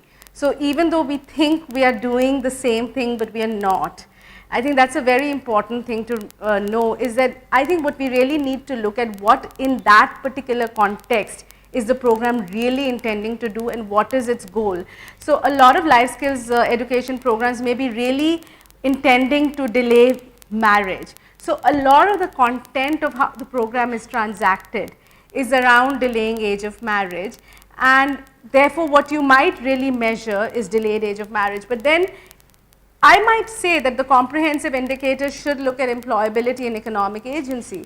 But if that program never transacted that and never built that as a pathway, why would you expect to see that change? So I think very important to say what is the input, what is the content of the program, and therefore what do you expect to measure. So you can't just say life skills education programs because they're not generic, they're very content specific and fairly diffused in quality, if I may say so. Because we've done observations of quite a few, and what we find is that definitely areas of sexuality and gender and power get very compromised, and there are other areas like health and menstrual hygiene that do get emphasized. So I would not say we need comprehensive indicators when you didn't do the content. However, if you ask me what are some of the holistic development indicators of adolescent girls programs, I think building girls' confidence and self-efficacy is absolute and essential, no-brainer set of indicators that at least minimally, irrespective of what you taught them, have you aspired them for a better future? Have you made them more confident? Do they have higher abilities and are they more resourceful? Do they know where the opportunities exist and do they know how to plan to get them? I think that whole set, that's really breaking down empowerment. So it doesn't matter whether it's about gender-based violence or it's about menstrual hygiene or it's about nutrition. I think it's self-efficacy and confidence is those set of indicators really contribute to all of these domains. And I'm not saying that's the only thing, but definitely I feel being more resourceful, being more confident, being more aspirant for your future are very important indicators, and any good life skills education program should minimally achieve this, and then you could see the delayed marriage and the improved menstrual hygiene and improved knowledge of family planning, etc., which is what typically programs do end up measuring, a lot of knowledge indicators. In terms of I think your question was about benchmarking change, and I think that's an area, of course there's a lot of macro and the global work that happens with the UN organizations. You have indicators and they are benchmarked, they're national indicators and they're benchmarked against global indicators. We know those exist, but often implementing organizations and programs are not gathering data that can be benchmarked against district and national level data. So when you look at many measures like percentage of girls in schools, you'll get from the NFHs. But around how many girls miss school and how did you improve school attendance, you might not get that that kind of indicator might be much more located in a particular context and you may not be able to benchmark. So I think the work that we are doing in this framework is to recognize that what is the available population and district level data where program level data can be benchmarked. So at least minimally there is some linearity between some data that is local that can be benchmarked against national. So that is the idea with this framework, and I mean it's an emerging and a new area even for us. So just to respond to that. You know, talking about the contextualization, I mean that's really the critical issue. I've kind of emphasized this a lot in what I've presented today. And the way we do it, I mean Kiran, you were saying that frameworks are deficient. I think I would like to say let's make programs less deficient or more inclusive of realities and context. So the way we did it for the program that I talked about, the garment workers program, that was in 7 countries. And it was the same framework and the same indicators, but the way we did it is the measurement of that indicator was applied sometimes differently. So what self-efficacy means to a young garment worker in Cambodia may be different than China and may be different in Bangladesh and may be different in India. So the contextualization of that, for a girl, a migrant girl from Cambodia, it might be just learning how to cross a busy road. And I'm not joking, for somebody else in another context, it might be just handling money because she's never earned an income, never handled money. For somebody else, it might be negotiating for a higher salary with your employer. And not that that indicator is not important for the one who doesn't know how to handle money. But for example, if I asked a question in all 7 countries, do you have an ATM account?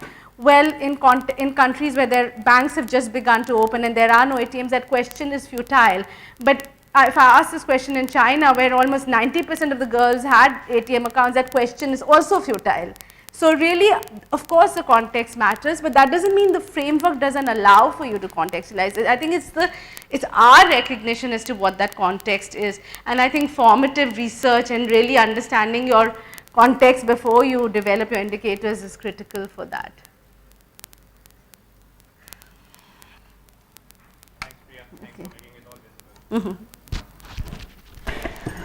Next presenter for the day is Anjali Dave. Anjali Dave is a professor and chairperson of the Center for Equity for Women, Children and Families, School of Social Work, Tata Institute of Social Science. For long years, she has worked in the area of women's issues, which includes developing socio-legal interventions, research, and capacity building for violence against women. I would now request Anjali Dave to make a presentation.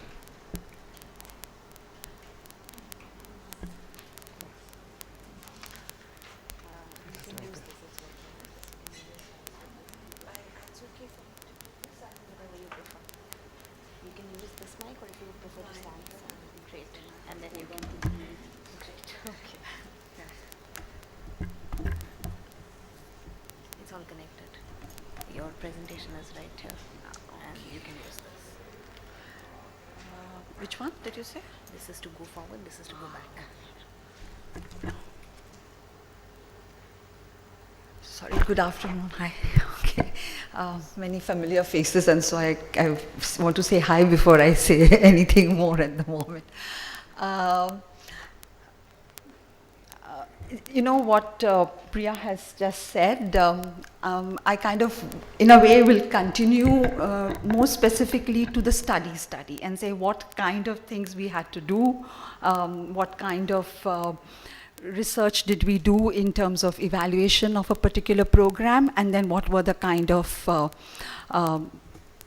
outputs that we got out of a program like that. So while we were talking in the earlier session more in terms of a framework, I'm kind of going straight into a study and then how did we use it and then what does it mean, and actually going through the steps itself. Yeah. This study, as may have been mentioned, was done about 10 years back. We don't have many studies coming up on evaluation on violence against women, which continues to remain an area of huge difficulties. Not just the issue is difficult, but even evaluation of those kind of programs the impact is difficult, and I'm just going to be able to talk a little bit about that.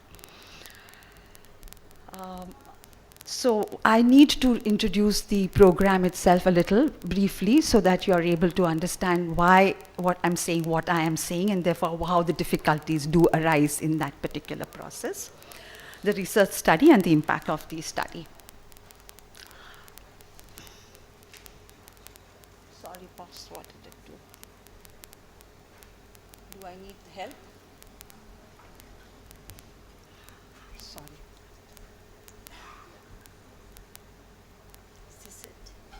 No.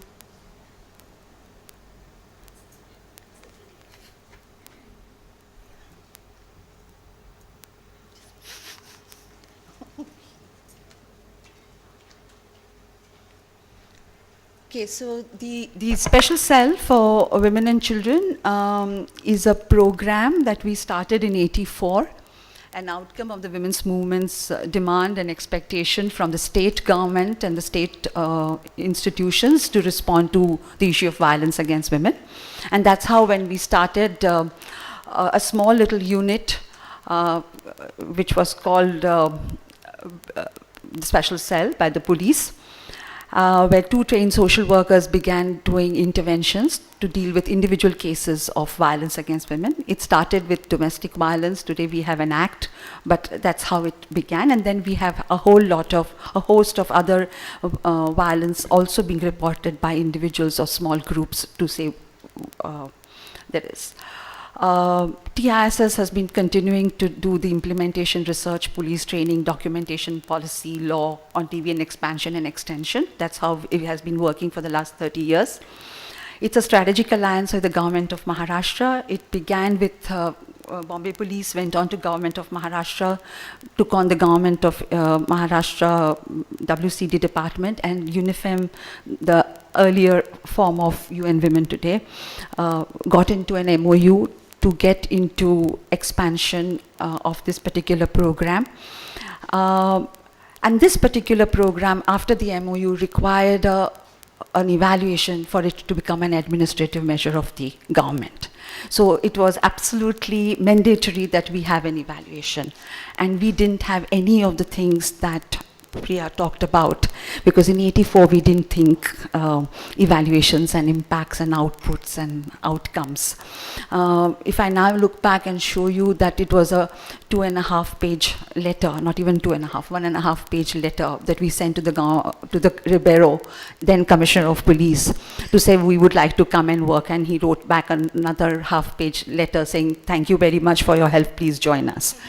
So that's how we wrote a letter, and where he said, 3 years we will work with you, we will experiment, and he wrote out a nice little letter to say that we will all, please everybody in Bombay help these 2 workers who are coming from Tata Institute, and be very kind and benign to all of us. So it was very, very pleasant, very, very, not these things that we are talking about today, which 30 years back didn't exist. We did have objectives, we did have a plan, but we did not have what we are thinking of, what we've evolved into 30 years down the road.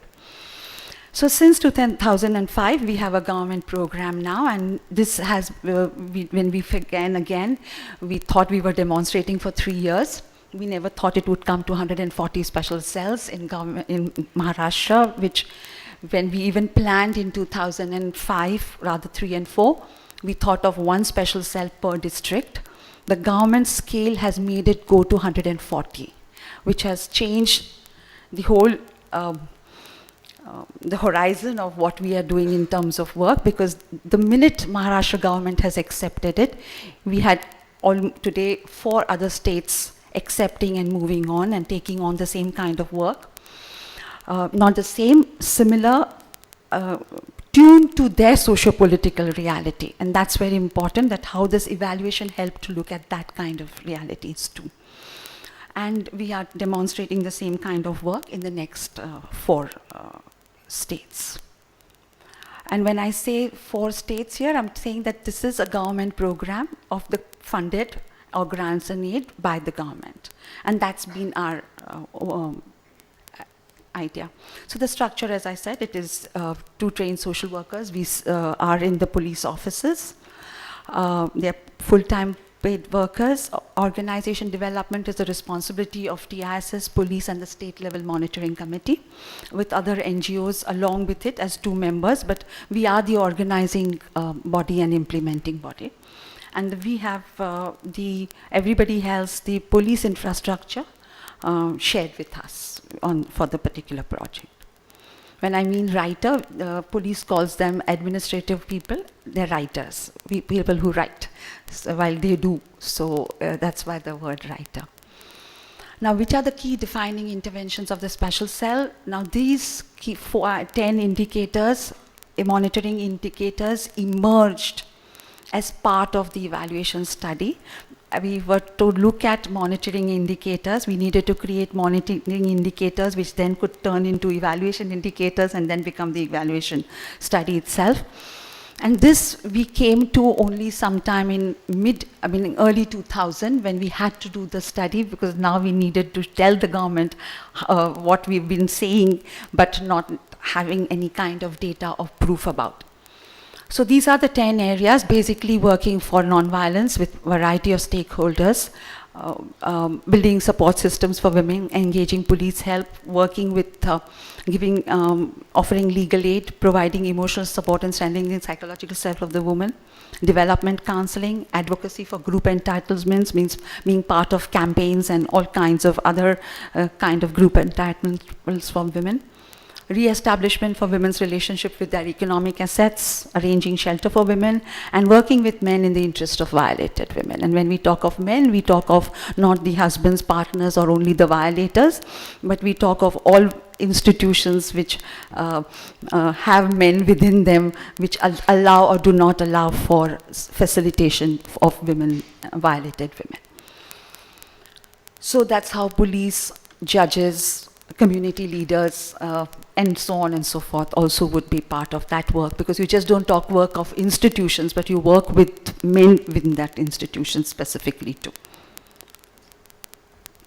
Now, so what does come as the focused work of the special cells? We work on specifically on violence against women and children. It's not marital discord, it's not maladjustment, it is anything and everything that can define, and as the definition expands on violence, that would be part of the work of the special cell. Essentially because we define that we sit with the police. If we are sitting with the police, it has to be violence. It cannot be talked about as only psychological, work or psychosocial work, because this is potentially crime, and therefore we are in the crime prevention aspects too.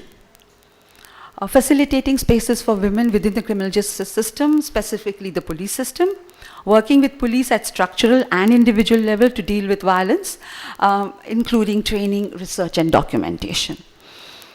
Dealing with large number of potentially social legal cases of violence against women, because this could be both cognizable and non-cognizable cases, which means where police can take action or police cannot take action, both kind of cases, but that's where we would work with.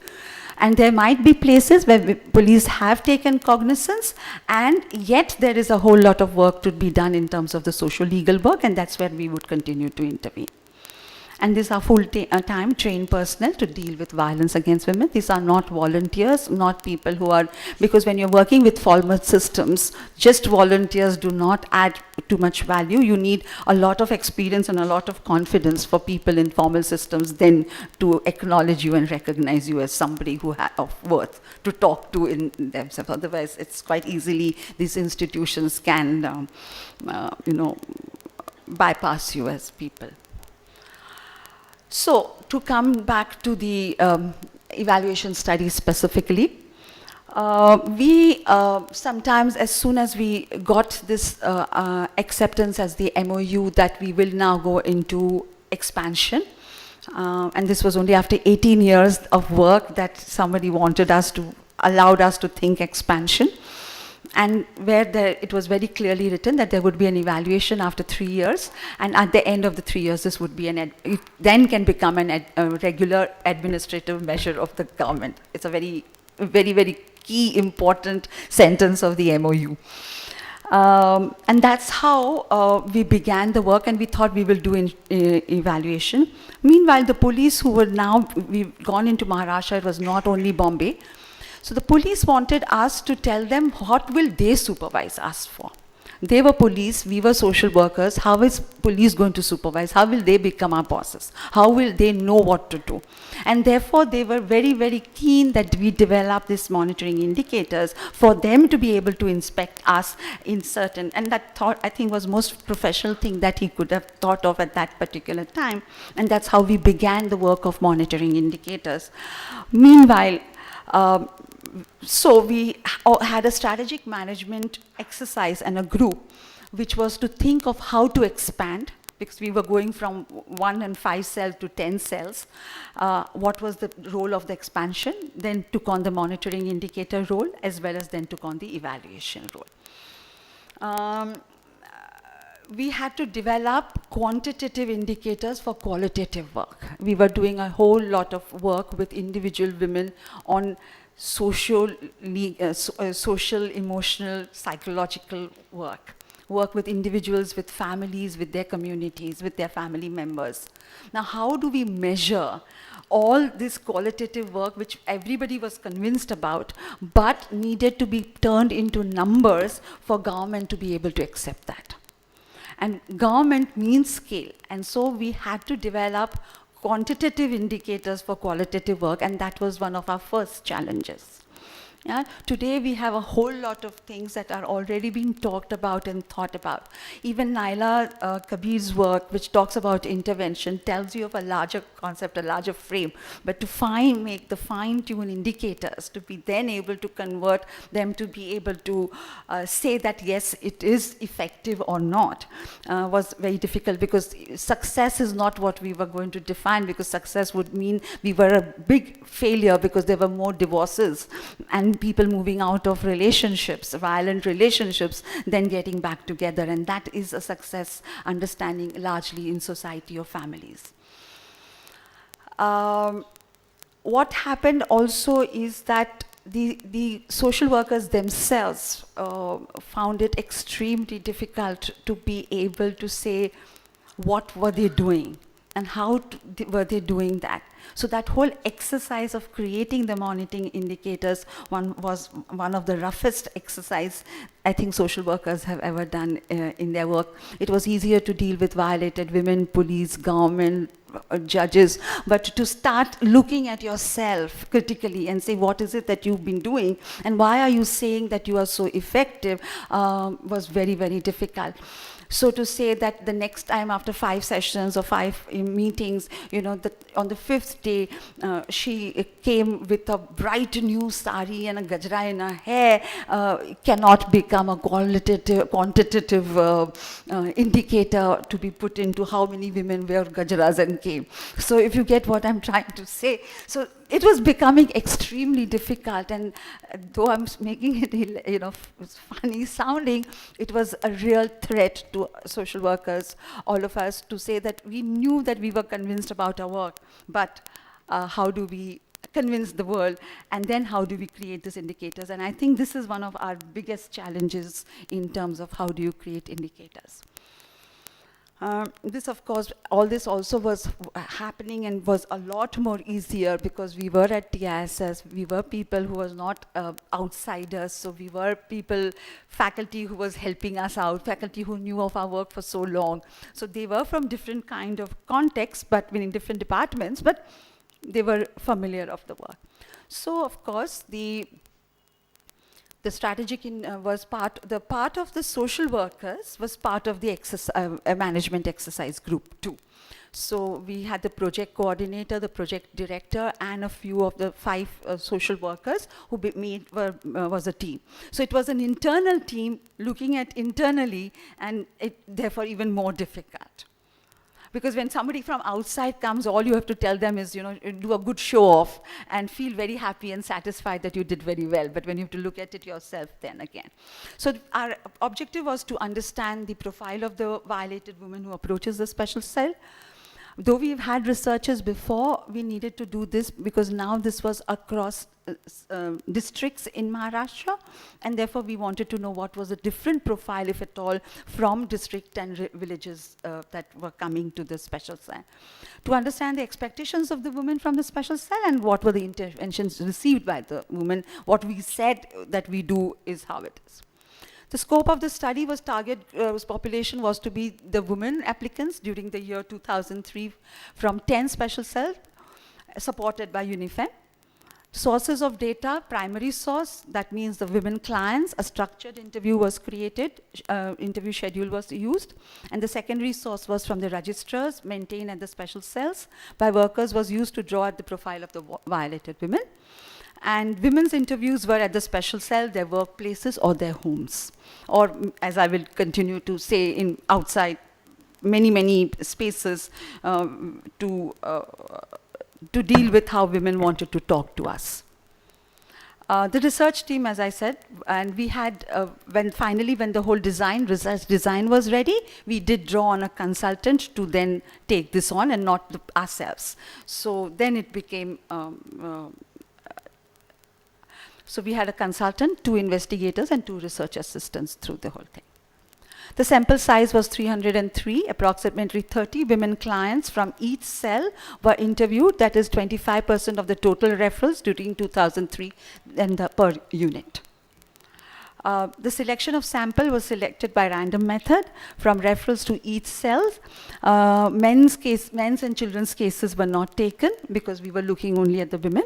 And the cell workers contacted the women client taking appointments for the interview. So the workers who had intervened with this women were the women who would speak to them and make the first contact to say how would it be and what it is. And we had to go through a couple of rounds of random sampling because there were women who had moved out of their matrimonial homes. They had moved away into different spaces. They had gone,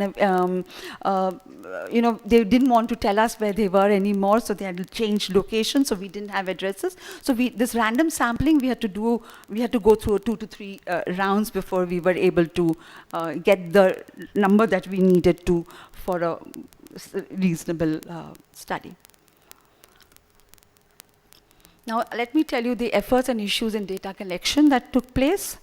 The sample selection process had to be repeated. As I said, the clients had, for a number of reasons, the clients had moved residences and new addresses not available, or they moved from the district itself. The clients were out of station during the week of data collection due to ill health, last stage of pregnancy, etc. Dissatisfied clients refused to participate, not all, some. Clients' in-laws and or husband had felt threatened by the communication from the special cell, and they did not want to talk to us anymore.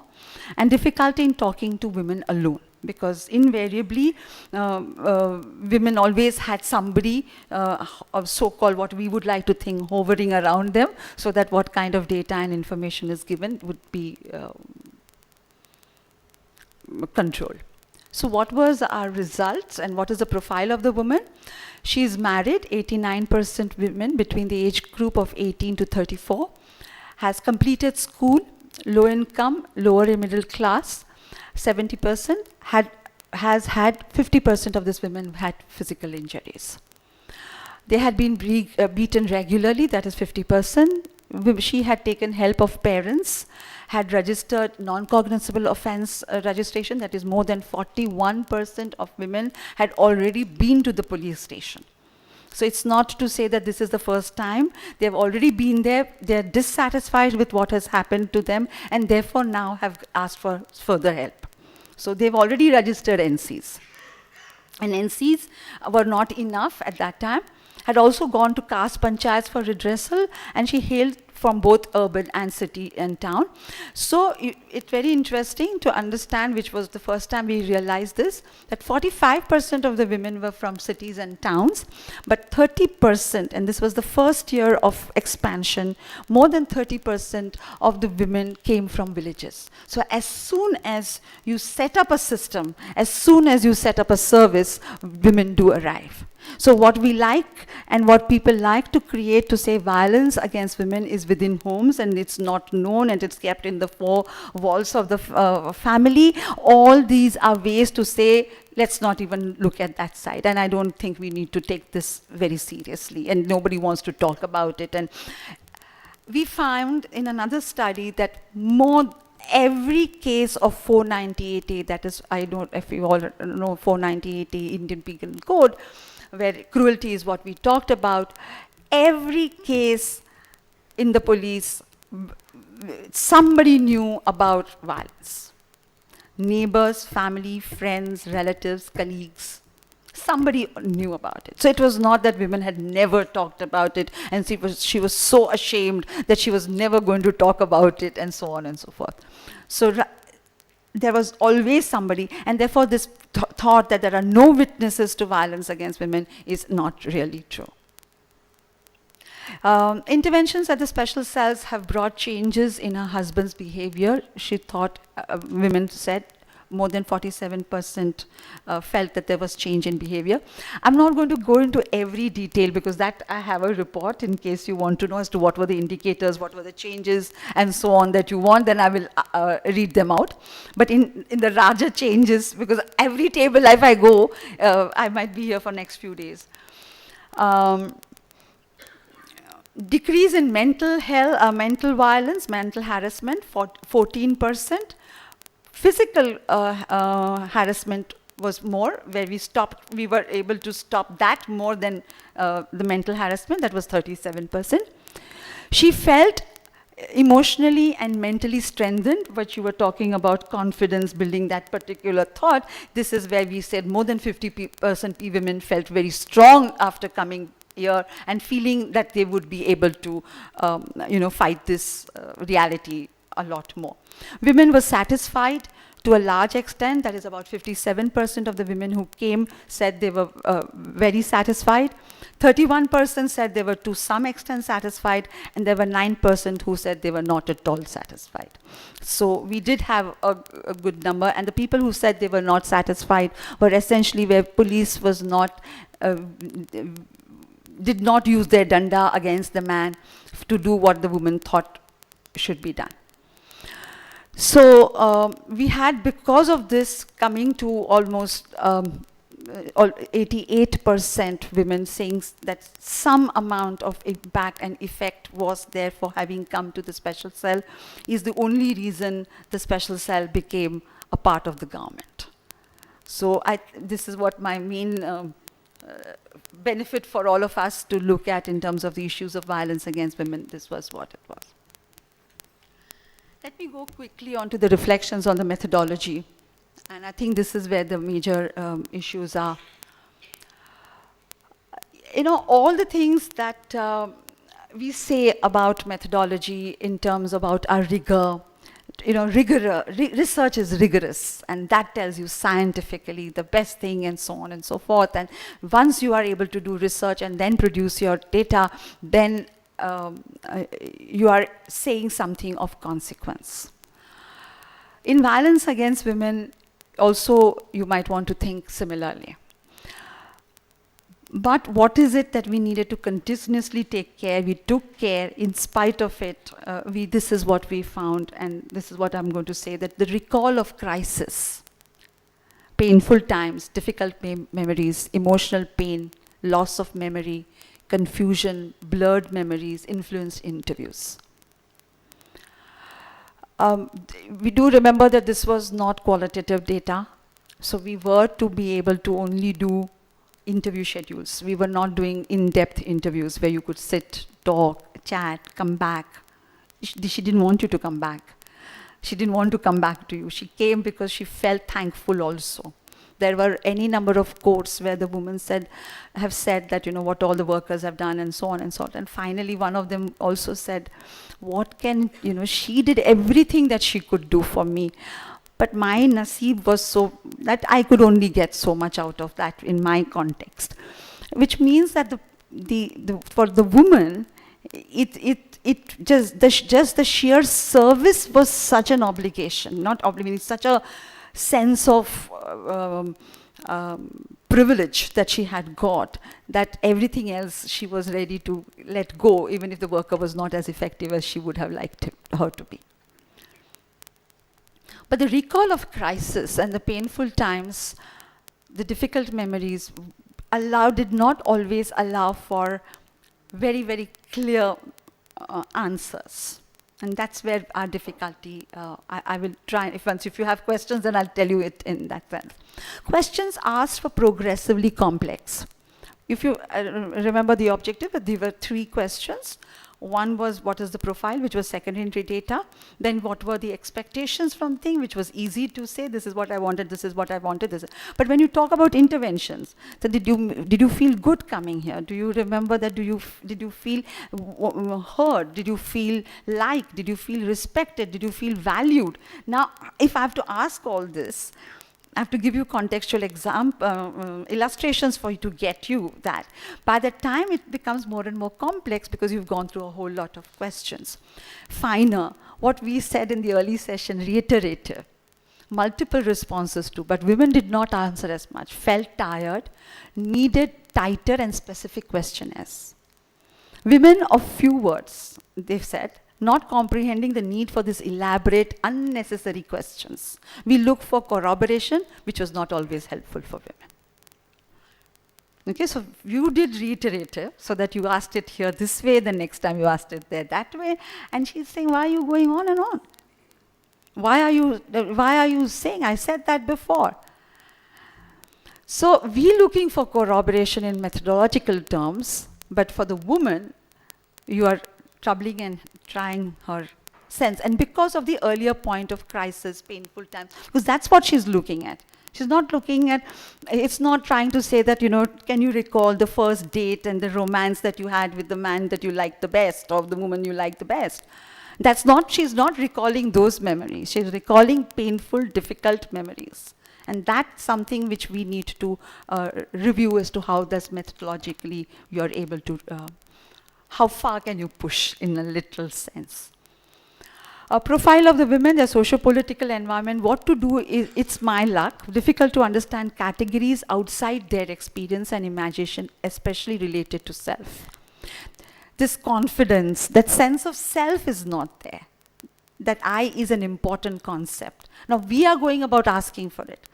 You have something called self-respect, you have something called dignity. But we are trying to find so much more, which is not yet emerged because she's not paid attention to that self as much. And in us trying to find out where all have we made impact, we're digging into spaces which she herself has yet to explore. And then you're asking her to explore it at a time it's been a difficult period. If I look at the numbers, when I said it was about 12%, did I say that? If we looked at the mental harassment, it's only 14%. The researcher says that this 14% sounds very small, but for that woman who told us, it's a huge movement. So our numbers are not always able to represent for that each individual, what is the journey that they have moved. Which technically, supposedly, your case studies will tell you, your case histories will tell you, but then that one government does not want that at this moment. So it becomes, and you do both the methods, and you try and do triangulations, and you do all kinds of your research understandings. By that time, you've wrung the woman out. I mean, she's already wrung out, and all you're saying is, now come, let me try again, and let's redry you, kind of thing. It's literally another whole thing. So the even small is very significant, because in emotional and mental terms, there are giant steps that have been taken by an individual. Only 2 responses were envisaged, yes, no, or no response regarding interventions. Predefined categories not allowing for any hues and colors. So if I say something that, did you feel valued? Yes or no? She may have something more to say that for this I was valued, but that I was not valued. Now how do I put both? Because many things have happened in the special cell. Then how do I take that? And if I create a third category, that doesn't still bring us the shades. So there are those limitations, but in quantitative way of going about doing it. Longitudinal studies are required is what we think. Slow change, hence measuring difficulties to assess where she was and where she is now. We never had that kind of baseline surveys that we talk about today. Duration of intervention, life stage, time gap changes, all these change the picture. So which age, what happens, at which age more impact, which age less impact. All that, we have data only which is anecdotal. But then how do you do this takes a long thing. We had a lot of tables. They had to be read together, but you could not do cross tables and multivariates and things like that because it was making no sense. There was no hypothesis in itself. So there was very difficult to do any tests and things like that. So it had a little bits of those gray areas that we couldn't completely do a clean job there. Quantitative method in this case definitely gives you a direction, but not all the answers. It told us that yes, this makes sense, but that's not all directions which we might think that the evaluation will tell us all did not work. And logistical arrangements do affect interviews. So spaces like, we saw that we didn't go in police cars or we did not go in certain other spaces and kept telling them earlier, come out from where you are working so we can speak for about an hour. So she would speak to us in the lunchtime. You know, things like she didn't want her husband to know, she didn't want her in-laws to know, she didn't want them to at least come near us, at least not to re-meet, and so on and so forth. So all this allows for the tightness of thoughts also to be able to tell you all kinds of details.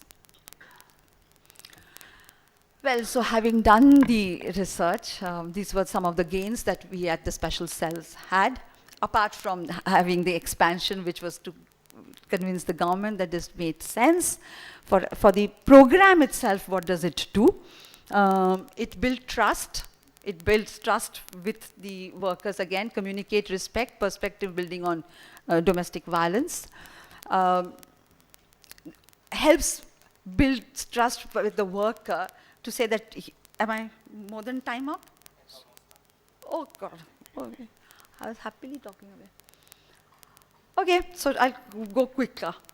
Networking with caste panchayats and other services, conscious use of skills, because social workers not always able to, all interventions don't always get very easily conscious as to what you need, but this detailed kind of response that we got from the special cell, from the women, allowed us to know what better we could do, where we needed to do better, what we thought we were doing very well, but actually that was not what did come out. Bettering office environment and reference materials for ourselves, documentation, upgrading skills for better effectivity, and a lot more expectation of us, from us on developmental counseling rather than only crisis interventions. Towards preparation of the woman better, meaning how better we need to do the woman to be able to go back to the, hopefully a non-violent space, understand the context of the violence better, for her to know why and what she needs to prepare herself. That's what we think we need to do more.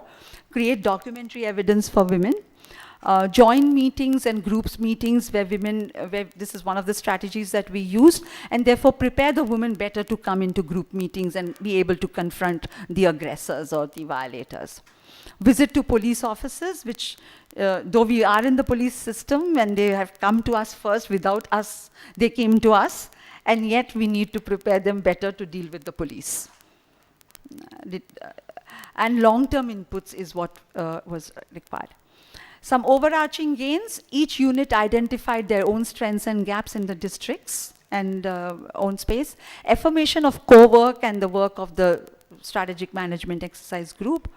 overwhelming response of women to what started as an internal resistance to evaluation in special cells, that, you know, the special cell workers were most worried that they are going to be all told that, you know, they're not doing at all at anything. And if 88% of women felt that, well, there was something that we were gaining from this kind of work, was a huge, and obviously overwhelmed by the fact that something like this could be recognized by the women. The picture of larger satisfaction is clear. Upscaling has begun, and now that what we said was upscaling in Maharashtra is at 140, and now 4 other states taking it on and things like that. So upscaling has begun. Key learnings, of course, is measuring a fine process within a women's socio-political environment, local research followed by affirmation of other indicators and wider compatibility. Because otherwise we feel very happy with ourselves that we've done very well, but then you suddenly find that, well, some other research and some other data is telling you something completely different, and therefore what is it that we missed out, or what could we add to ourselves? Thank you.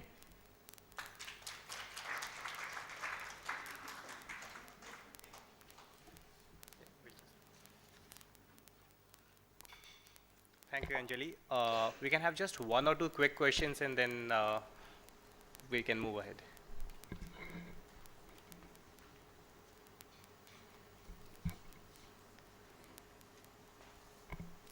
Okay, then can we proceed? Fine. So now we have done with the presentations, and now we'll have remark. Oh, sorry. Do you want to ask one? Yeah.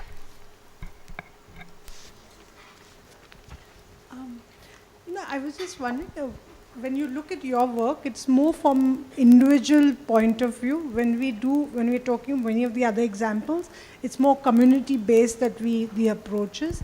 Do you think there are any significant differences, you know, when you take those kind of approach towards evaluation and impact and outcomes, when it's more about individual rather than a community-based?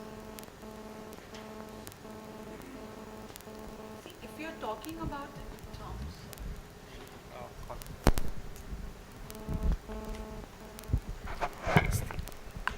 I don't know how to answer this very cleanly.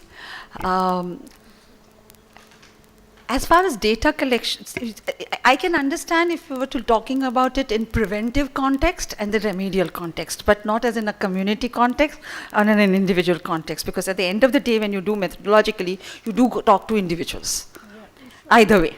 And you may do focus group discussions or whatever, but at the end of the day, that's where you would go back. So if you're looking at in terms of preventive, and then you're looking at you know, more remedial kind of spaces, then yes, things would be different.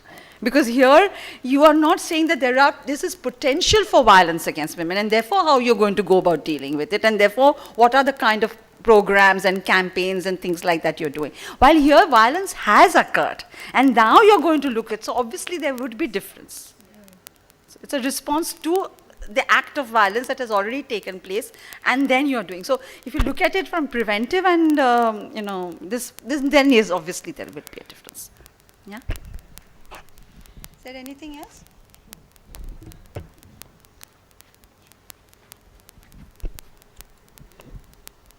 Thanks, Anjali, for our presentation. Now we'll have remarks by a discussant for the event, Dr. Sonal Zaveri. Just to briefly introduce Dr. Sonal. Sonal is an independent consultant and evaluator, founder member and secretary of the Community of Evaluators South Asia. She is also an international advisor to the Child to Child Trust, University of London, UK, and an advisor to the Feminist Evaluators Network. She writes, trains, and presents on issues of rights, participation, and gender, and in the use of utilization-focused evaluation, feminist evaluation, and participatory empowerment and transformative approaches. Okay, yeah, I can take away the laptop. Yeah.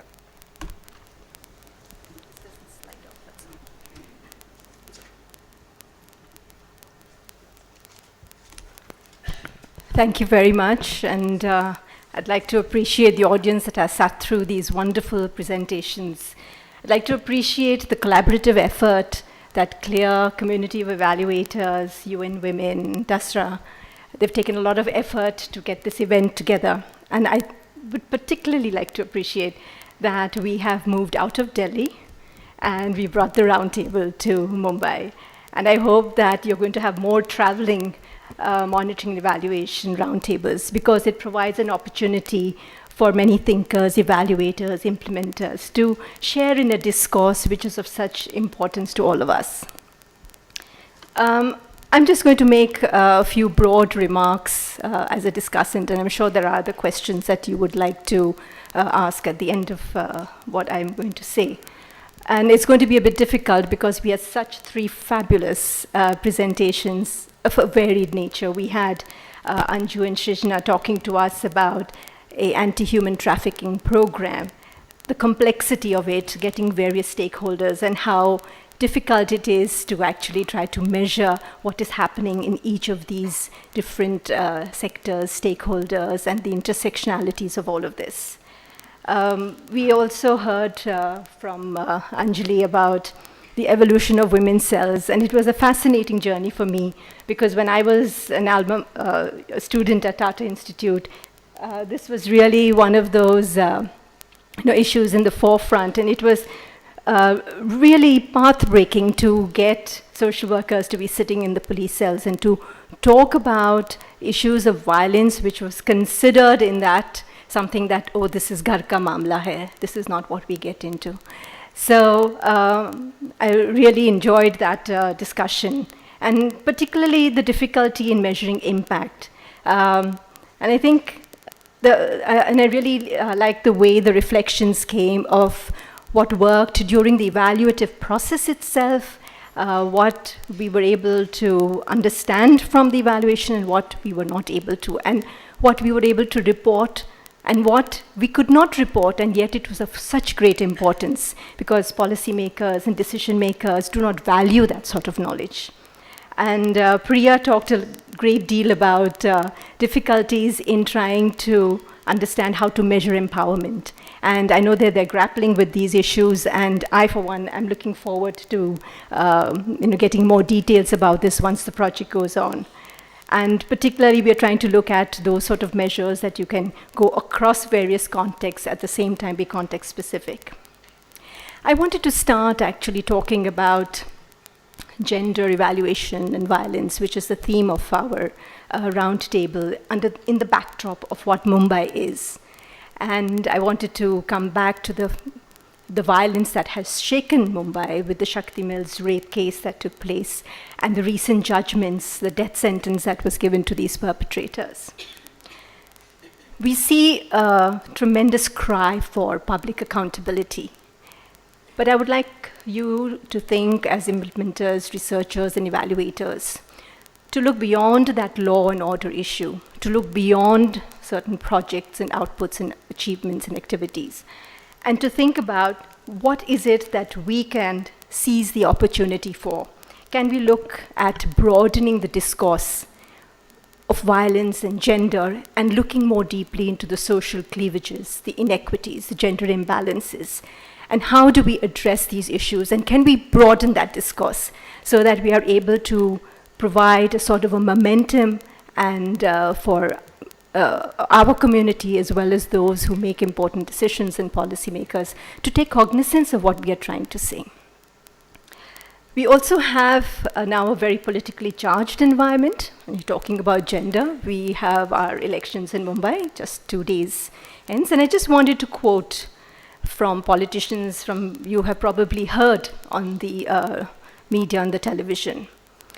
When the death sentence was proclaimed by the courts here, one prominent politician said, "It's wrong to give death sentence for rape.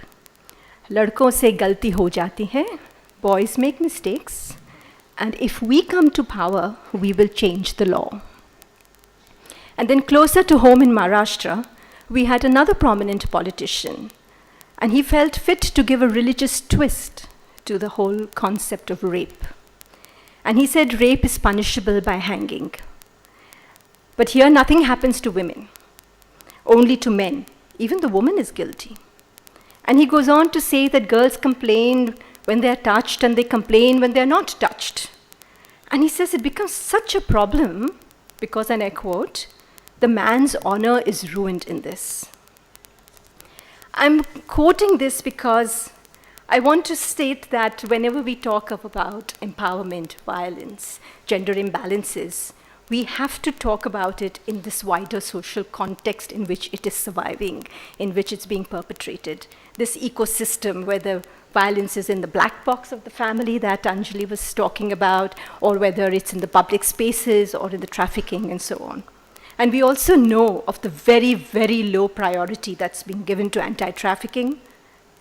Look at the number of registered cases, abysmally low. Are the main perpetrators ever caught? Never.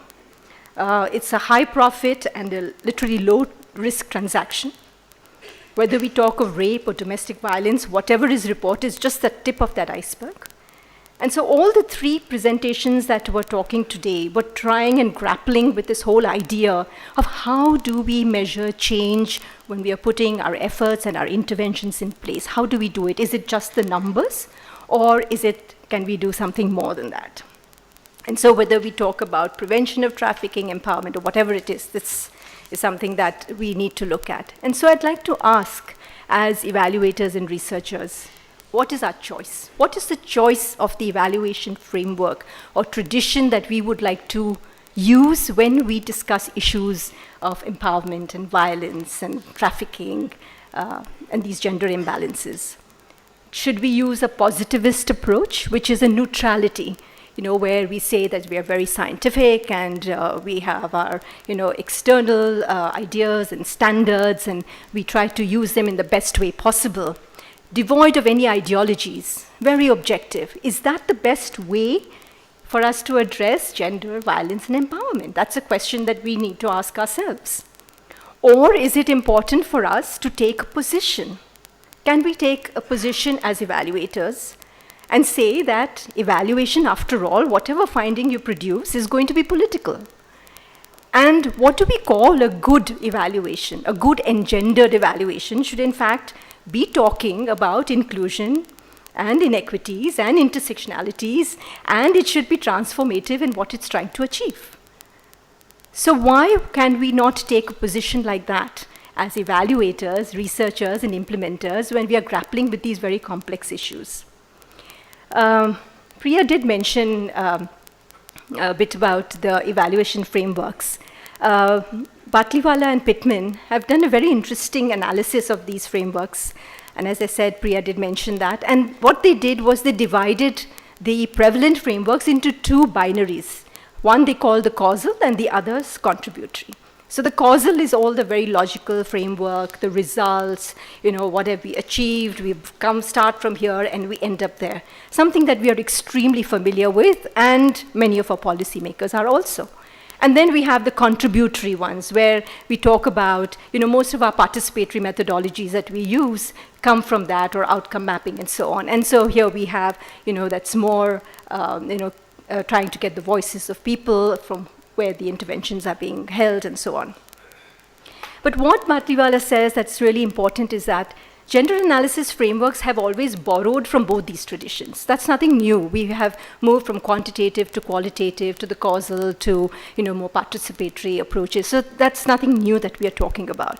But what she does say is that neither of these, whether you mix them in 20, 80, 30, 40, whatever you want to do, that they cannot capture the complex changes. And we have seen the various nuances of what we were trying to capture. They cannot provide us some analysis of these complex changes that come across gender relations and so on. And they pinpoint, and again, Priya has mentioned that, they pinpoint that one key factor which is missing from this is the reflexivity. It's questioning our assumptions, it's questioning why we are doing what we are doing, for whom, and so on, and whether the theory that we have started off with, that this is going to lead to that, is that actually working? So it's actually trying to be, as evaluators, we become thinkers and trying to constantly be reflexive in what we are doing. And they say it very nicely. They call it the 2 steps forward and the 1 step backwards. And a lot of you may be familiar with that, saying that the change is not linear, and we've heard that from our presenters today. And that even those little bumps that you find in the conflicts or in greater violence is actually telling you that something's working. But that's something that we know. Are we able to address our policymakers and inform them that this is what is something that you should be looking for and saying that, yes, this program is working. So these questions and the subtle nuances, that 14% change that you were talking about, it's a huge change, a small little change of somebody saying that, I'm able to do something. It's a beautiful example that I think Bhattiwala has given, is that when they were talking about how do we measure self-efficacy and confidence that we're talking about.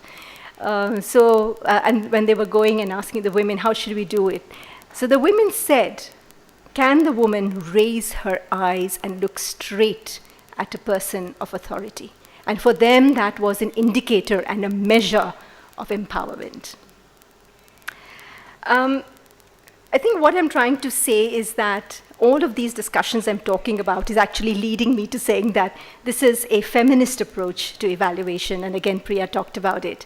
And all the three presentations, and even Anjali was saying that, in those days we weren't really thinking in those ways. I think the very fact that they were trying to work with these with women to find out what they've experienced, and how to do it, the entire debate that the social workers did in questioning that how do I actually portray and see that change and the empowerment that I've seen among the women. All of that is actually all elements of feminist evaluation, and we have a structure for that now. And I thought I would just share with you briefly with the audience, because I saw elements of all of that in these principles. There's a new book that's come out actually just this month on feminist evaluation and research. It's an edited volume by Guilford Press. And in that, they have described 6 principles of feminist evaluation. And I'm just going to go over them quickly because you will probably, when I say it, it'll start resonating with some of the presentations that you've heard. First was the central focus on inequities. And that says that the questions we ask, the questions that each of these presenters are looking for are, how do we formulate our questions? What do we focus the discourse on? That is a choice. And that choice that we make is going to ultimately influence what we report. And the second principle of feminist critique is that all inequities are structural and systemic. So Karen, the question that you were asking is that, is it individual or community? Yes, we need to capture not just the individual change that happens, but have we able to make systemic or structural? Similarly, in the anti-human trafficking, we have all the systems in place, the different communities and the panchayats and the sort of groups, community groups that have been created. But really, even though we have created those groups, we've had the meetings, we've had the capacity building, has there been any systemic and structural change in any of the inequities? And that's something that's very valuable to capture. The third that I'd mentioned earlier is that feminist evaluation, and you may not want to call it feminist because some people don't like that term, you may call it engendered evaluation or gender sensitive or equity-based, whatever you want to call it. It's definitely very political. And so we accept the fact right from the time that we begin our evaluation that the context is politicized.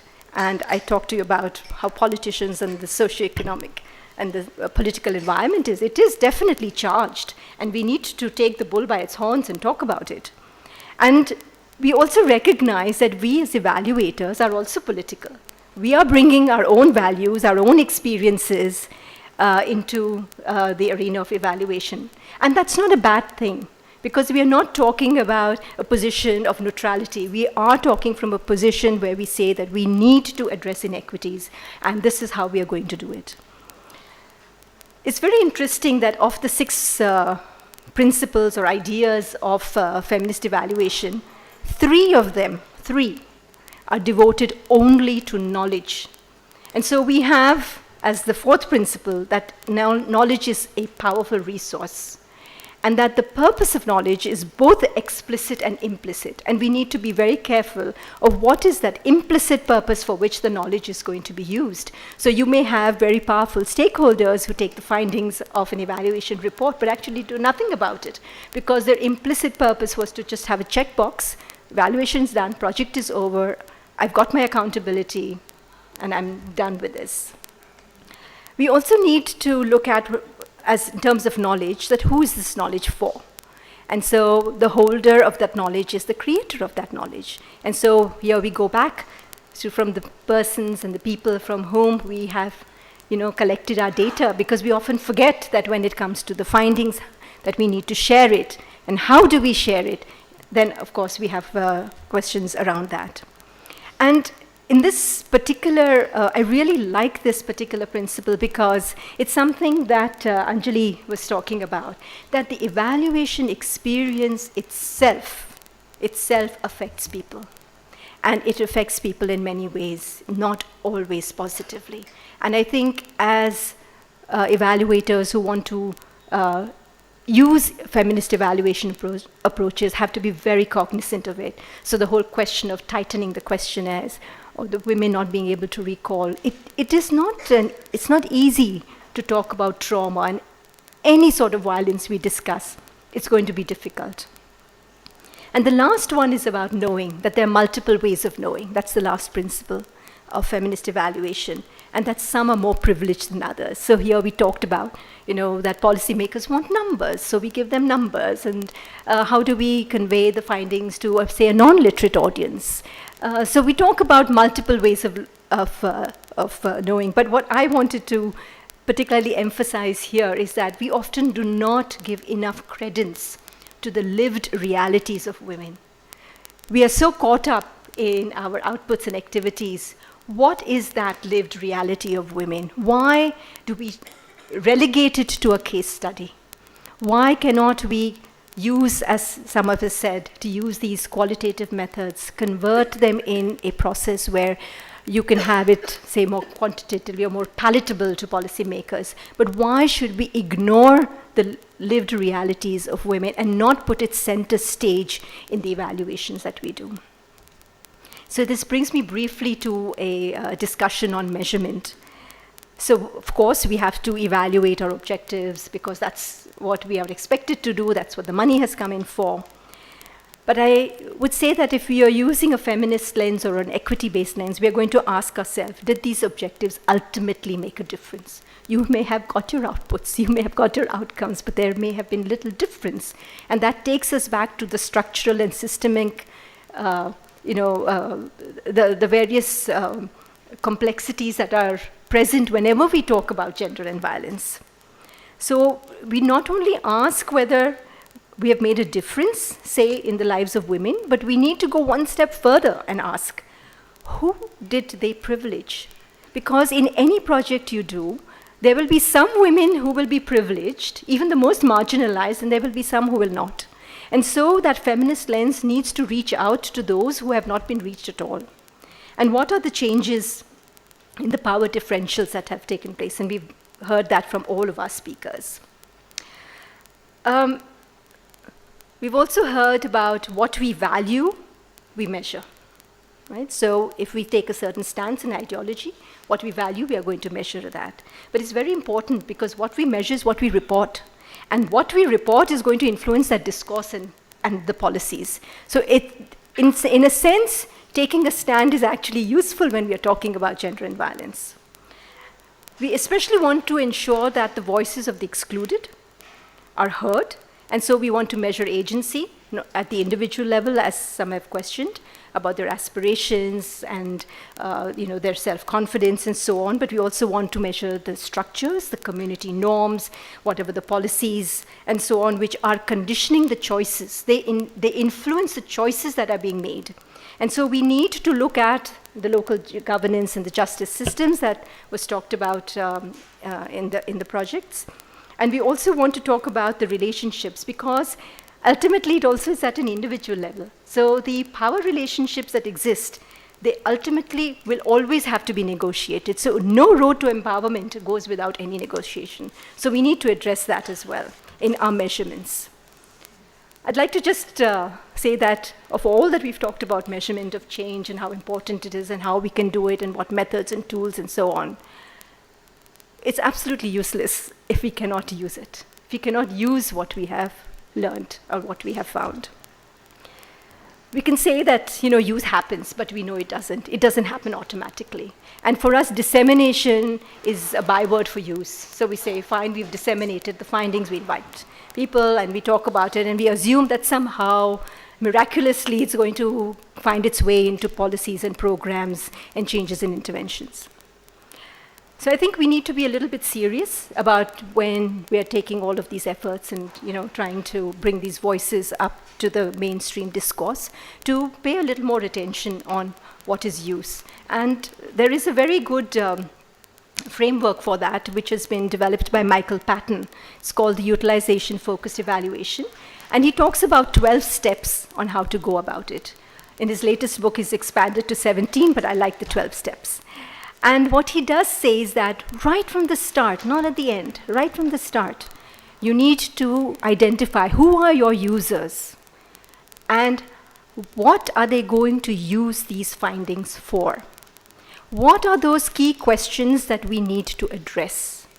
And that is involving the user, the users, and the key questions right at the start of your evaluation design and not at the end as an afterthought.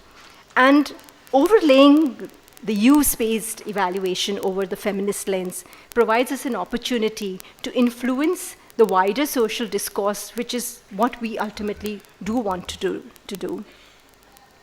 I'd just like to also talk about, because it's something that really is something so critical, is another idea that has been floated by a development economist called Sudhir Anand, and he calls it the cost of inaction. So what is that cost of inaction if you don't provide services to women when they walk in faced by violence, if you don't provide services at that very delicate time where the adolescent girl is about to move out for migration or for jobs or for whatever? What is that cost of that inaction? Is something I think is we can add to the feminist lens that we are discussing. Because the negative consequences that will happen because of that inaction is something that we are never going to be able to revert. And so it should influence what we do. I'd just like to end by saying that the sharing of knowledge that has happened over here, generated through evaluations, through the various experiences and examples provided by our presenters, is one step towards influencing the discourse amongst us, and hopefully it would be able to snowball into other areas of influence. And I think it provides us an opportunity to reflect very deeply on what we do, and especially to think about if there are so many frameworks out there which are used, say the impact evaluations or other frameworks that are being used. Why is it that we cannot also promote a more engendered framework for evaluation? And I think all of us can, in our work and in our discourse, contribute to that. Thank you.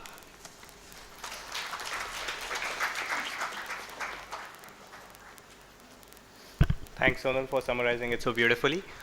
We can have 3-4 questions now because it's a general question and answer session. So,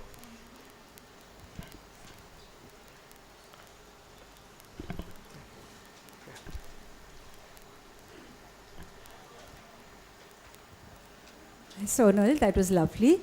I am actually a fish out of water over here because my background just now is I function as a mental health professional. But what strikes me is that an evaluator's self-perception is that she's an evaluator. But the person being evaluated, when it's a victim of violence and trauma, it's pretty possible that you cannot have a compartmentalization. The evaluation process needs to include a certain sensitivity, a certain empathy, a certain understanding of what trauma does to people. So we are not just focusing on question and answers, but we are focusing on the person primarily. I think that's all that I want to say. It's not just about collecting data, it's about seeing how do we change lives of people who've gone through things which we need to have a deeper understanding of.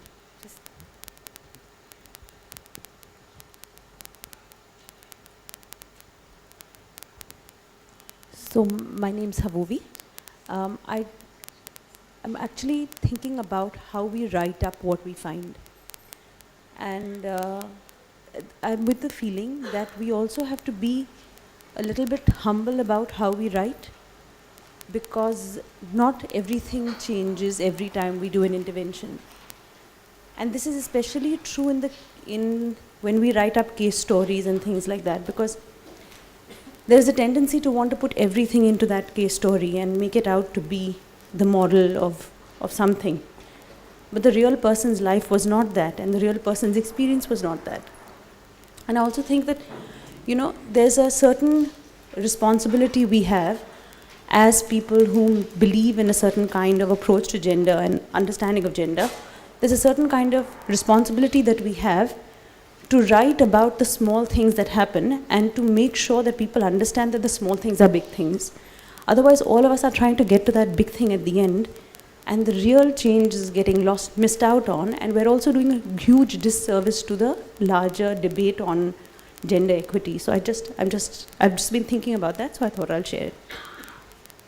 We'll take one more question, and then we'll open it up to our panel.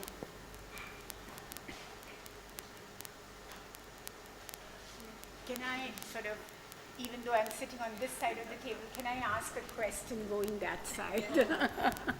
Just very quickly, and this more coming from the program side. Sorry if I'm sounding very drab at this moment, because we've had such wonderful, thinking, sharing, collective reflection. So two things that come to my mind is that I don't know how much others are battling with it, but, particularly Anjali, when I was hearing your presentation, I know that, there are times when a program has been implemented, so to say. Sorry for using these very cold words, and then when it started, there was no thinking on the evaluation, maybe no thinking even on really a careful monitoring the 30 years back that we were talking about. But then you kind of start doing an evaluation which is more in hindsight, if I may want to use that word. So the program, it's been implemented, it's ongoing, and then we say that, okay, now we want to evaluate it. And then the big challenge of attributability, because you may have started with A, B, C, but, listening to Anjali's presentation, that we hear that, beyond the A, B, C, D, E, F, G, H, I till Z also happen in the program. So this whole thing of attributability that come to, people who are working from that side of whatever we want to call program implementation, or, just the whole, ending violence against women. So that was one of my questions. And the other was, very quickly I find that with our experience that, especially on violence, that many times the negotiations for me as an individual might be very difficult, but for me as part of the collective are so much more easy. So in terms of, even capturing data, so what are the tools that we want to use? Is it always one-on-one interviews or focus group discussions, or like Anjali, of course, responded to somebody saying that it depends and you could have both. But I do find that on especially issues of violence, yes, maybe collectively women may be able to voice much more than individually. Yeah. And again, that's all the feminist thing that we have been discussing, so just another aspect of that. Shall we stop here and ask our panel to respond to these questions before we move further? I'd like to, although they were not specifically focused, would you like to respond first? Go ahead. Okay.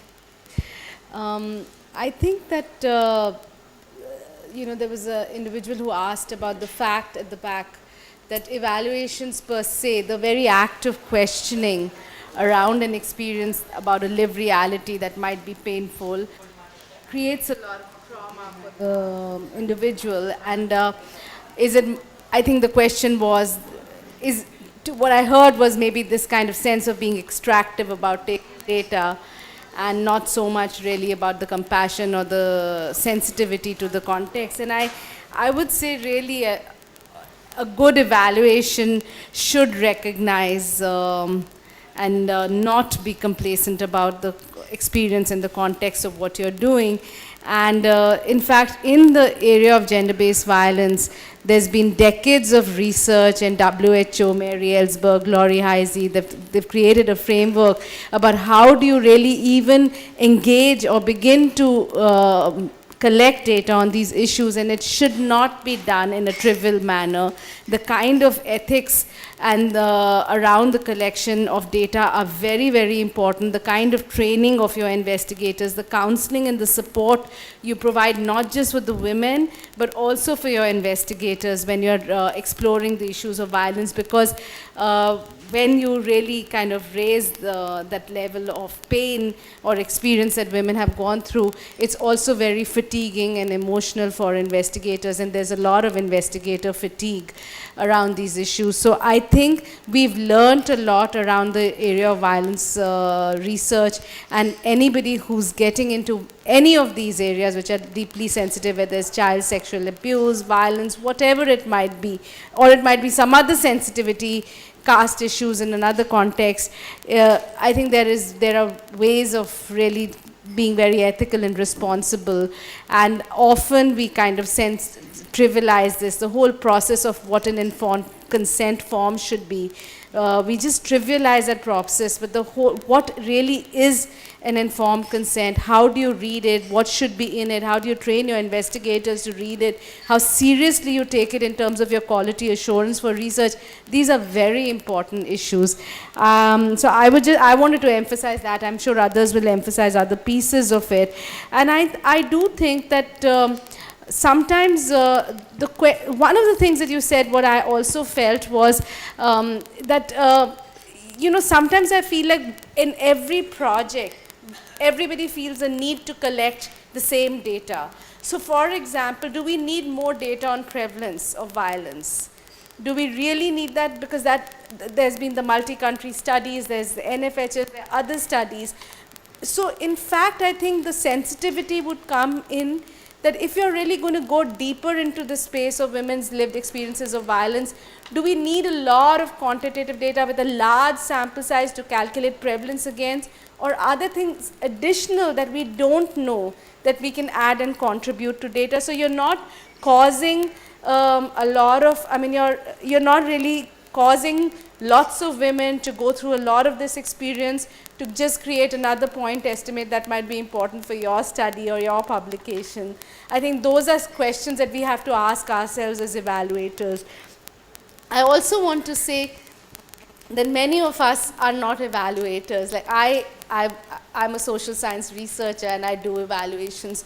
So a lot of the work we do, we are not really coming into this as an evaluator, and I don't know what a strict attribute of an evaluator is, but I think many of us are trying to understand how social change is taking place and how women's lives are taking place, at least the space where I'm coming in. And sometimes an evaluation is just the lens or the space that you're exploring to really understand that, and that's much more often there's a demand for data in an evaluative context, and that's how it's happening. The other thing I also wanted to say is the point what you stated about not all change is positive or linear and how should we responsibly talk about it. I think you stated what we were also trying to say, that don't only report the positive. There's even the context of failure or the things that did not change or the negative implications should be talked about and reflected upon as much as the positive, because the idea is not only to say the program was successful. And I think therefore sometimes the kind of evaluations that we are doing, nobody's asking us to do it. We are trying to get into a particular space to really understand, and I think that's really useful because there's no stakes, there's no vested interest to prove this or that. And the last thing is about the question around when a program started. When the program started, we didn't have the frame of evaluation, and 20 years later we are going back and trying to explore this. And really is this, can we really talk about attribution? We're doing this study, we're doing an evaluation of a conditional cash transfer program that existed between 94 and 98. And we decided to evaluate it in 2010. And it's been a very challenging experience because we know that a lot has changed in the context in the state of Haryana in 18 years of girls' lives. So for us, the issue is even how much ever methodologically rigorous the evaluation is, which it is, we'll never can quite say that there were no environmental or structural factors. In fact, for us, the idea is to really capture what are the policies changed, what are the new programs of the government came, how many schools emerged in the social context that we are researching in, because we're looking at girls' education and marriage. All of that is equally important, and not just important to get data from the girls and look at how the outcome has changed. So.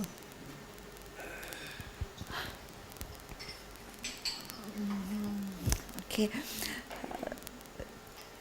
Just I mean, I think some additions rather than any new thoughts. I mean, I didn't get into the details of the study further to say that, well, one is, of course, that we were in the School of Social Work. So social work has its own practice, ethics, a whole lot of, what do you call, understanding of over the years and work. So in that sense, we were working within that frame. So that would definitely only be added by a feminist lens. So in terms of its ethics of how when you go back to the woman, or how do you, talk to her, or who should be talking to her, and all those kind of thoughts did come in. There were, when I say consultants, investigators, research officers, I use words like this, but they were all trained social workers themselves who were interviewing them, who knew what they had to do, who had worked before. So there was a whole lot of things that were taken care of in that particular, within that frame, is what I'm definitely saying. And definitely one wants to know the impact of the work that has happened, and that this interaction also would have an impact, and therefore what all would it mean to be taken care of. So yes, that's what we did keep in mind. Because we were more concerned about what we do with violated women than, because it's that we can have more programs for violated women, we needed to take care of both, definitely. Okay. Talking about the, trying to respond to what you were saying, Anju, in terms of, if I were to look back and look at the broad objectives that we wrote in 30 years back, and then when we developed this monitoring indicators, I see that it was essentially unpacking those broad objectives, rather than not having touched that at all. One thing which happened in the mid of the research, not this evaluation study, but another research study, we suddenly discovered that what we were doing as an objective of this special cell was to rebuilding women's, dignity, self-worth, and self-confidence. And while we were doing that, first to build that and then work with the women, was not articulated in the objective at all. So there are those kind of things that while you're doing but have not articulated it, are the kind of things also that happen over the years. And I think it's also because of today's environment, today's climate, which needs everything to be articulated, stated, presented, projected, never mind many more things. And which is not to say that it's, but which was not the environment or the climate when one began this work literally in history. So if you think it that term, today all this is required, because you're saying then what do you attribute it to, what is it, how is it? So you're asking us a lot of questions which were a lot of assumptions at that time. Yeah. So, and the minute you start asking the question, I am able to respond to them, I am able to produce data for you, and so on. So I think, yes, today it's much more, and today many more people are, as you said, there are many more funders, the profile of the funder is changing, the people who wanting data is different, which was not the case again as earlier. So I think because of these shifts and change also, we need to keep that. But I do feel that broad objectives still are able to carry you through, and then it's your actual work which then starts getting stated. The second part, which I think is the documentation. So when we did have registers. It was not that just because women came and we didn't have registers. We had files. We had a whole lot of systems that grew on us, which was not from the day one that worked with it, because this was a new service. So and yet social work was not new. So this kind of combinations, and I do remember I was one of the first workers, and I had a journalist come and ask me that, am I a feminist? And I said, I haven't read enough to know if I'm a feminist. As soon as I kind of comprehend, develop, read, I would be able to say. But on the first year in '84, I didn't know if I was a feminist. Now today, I am able to say it with all these kind of thinking, feminist evaluations, feminist thought, feminist frameworks, feminist. There's a whole new evolution that has taken place. And yet, in the police world, we talk about it as pro-woman. I don't say it is a feminist because you know that there are other kind of reactions to it. So I think these are also people in the program, in the practice space, which have to deal with multiple aspects of doing a service, doing an evaluation, and it doesn't remain just the evaluation, because you have too many stakeholders that you need to take care of. I mean, to consider, not take care of, consider before you are able to make a statement. So this evaluation is one part of that scare which we talked about, is what does it do to you as evaluators? What is that? What will it therefore do to the service or to the program? And all this kind of promises that we make to the larger group or society or community or that you are addressing. Okay, thank you very much. I think that's all the time we have for questions, but hopefully we can continue these conversations over tea. So I would first like to thank our panelists for taking the time to speak with us this afternoon. I think we got a lot of very interesting insights on their research and the different issues that surround research and evaluation and gender. So just a few reminders. If you could fill in your feedback forms before leaving, that would be wonderful. So if you can just drop them off with our colleagues in the back. Additionally, if you're interested in joining or registering with the community of evaluators, there's also an opportunity at the registration table in the back. But please stay. There's tea and snacks and all that, and we can continue these conversations. Thank you.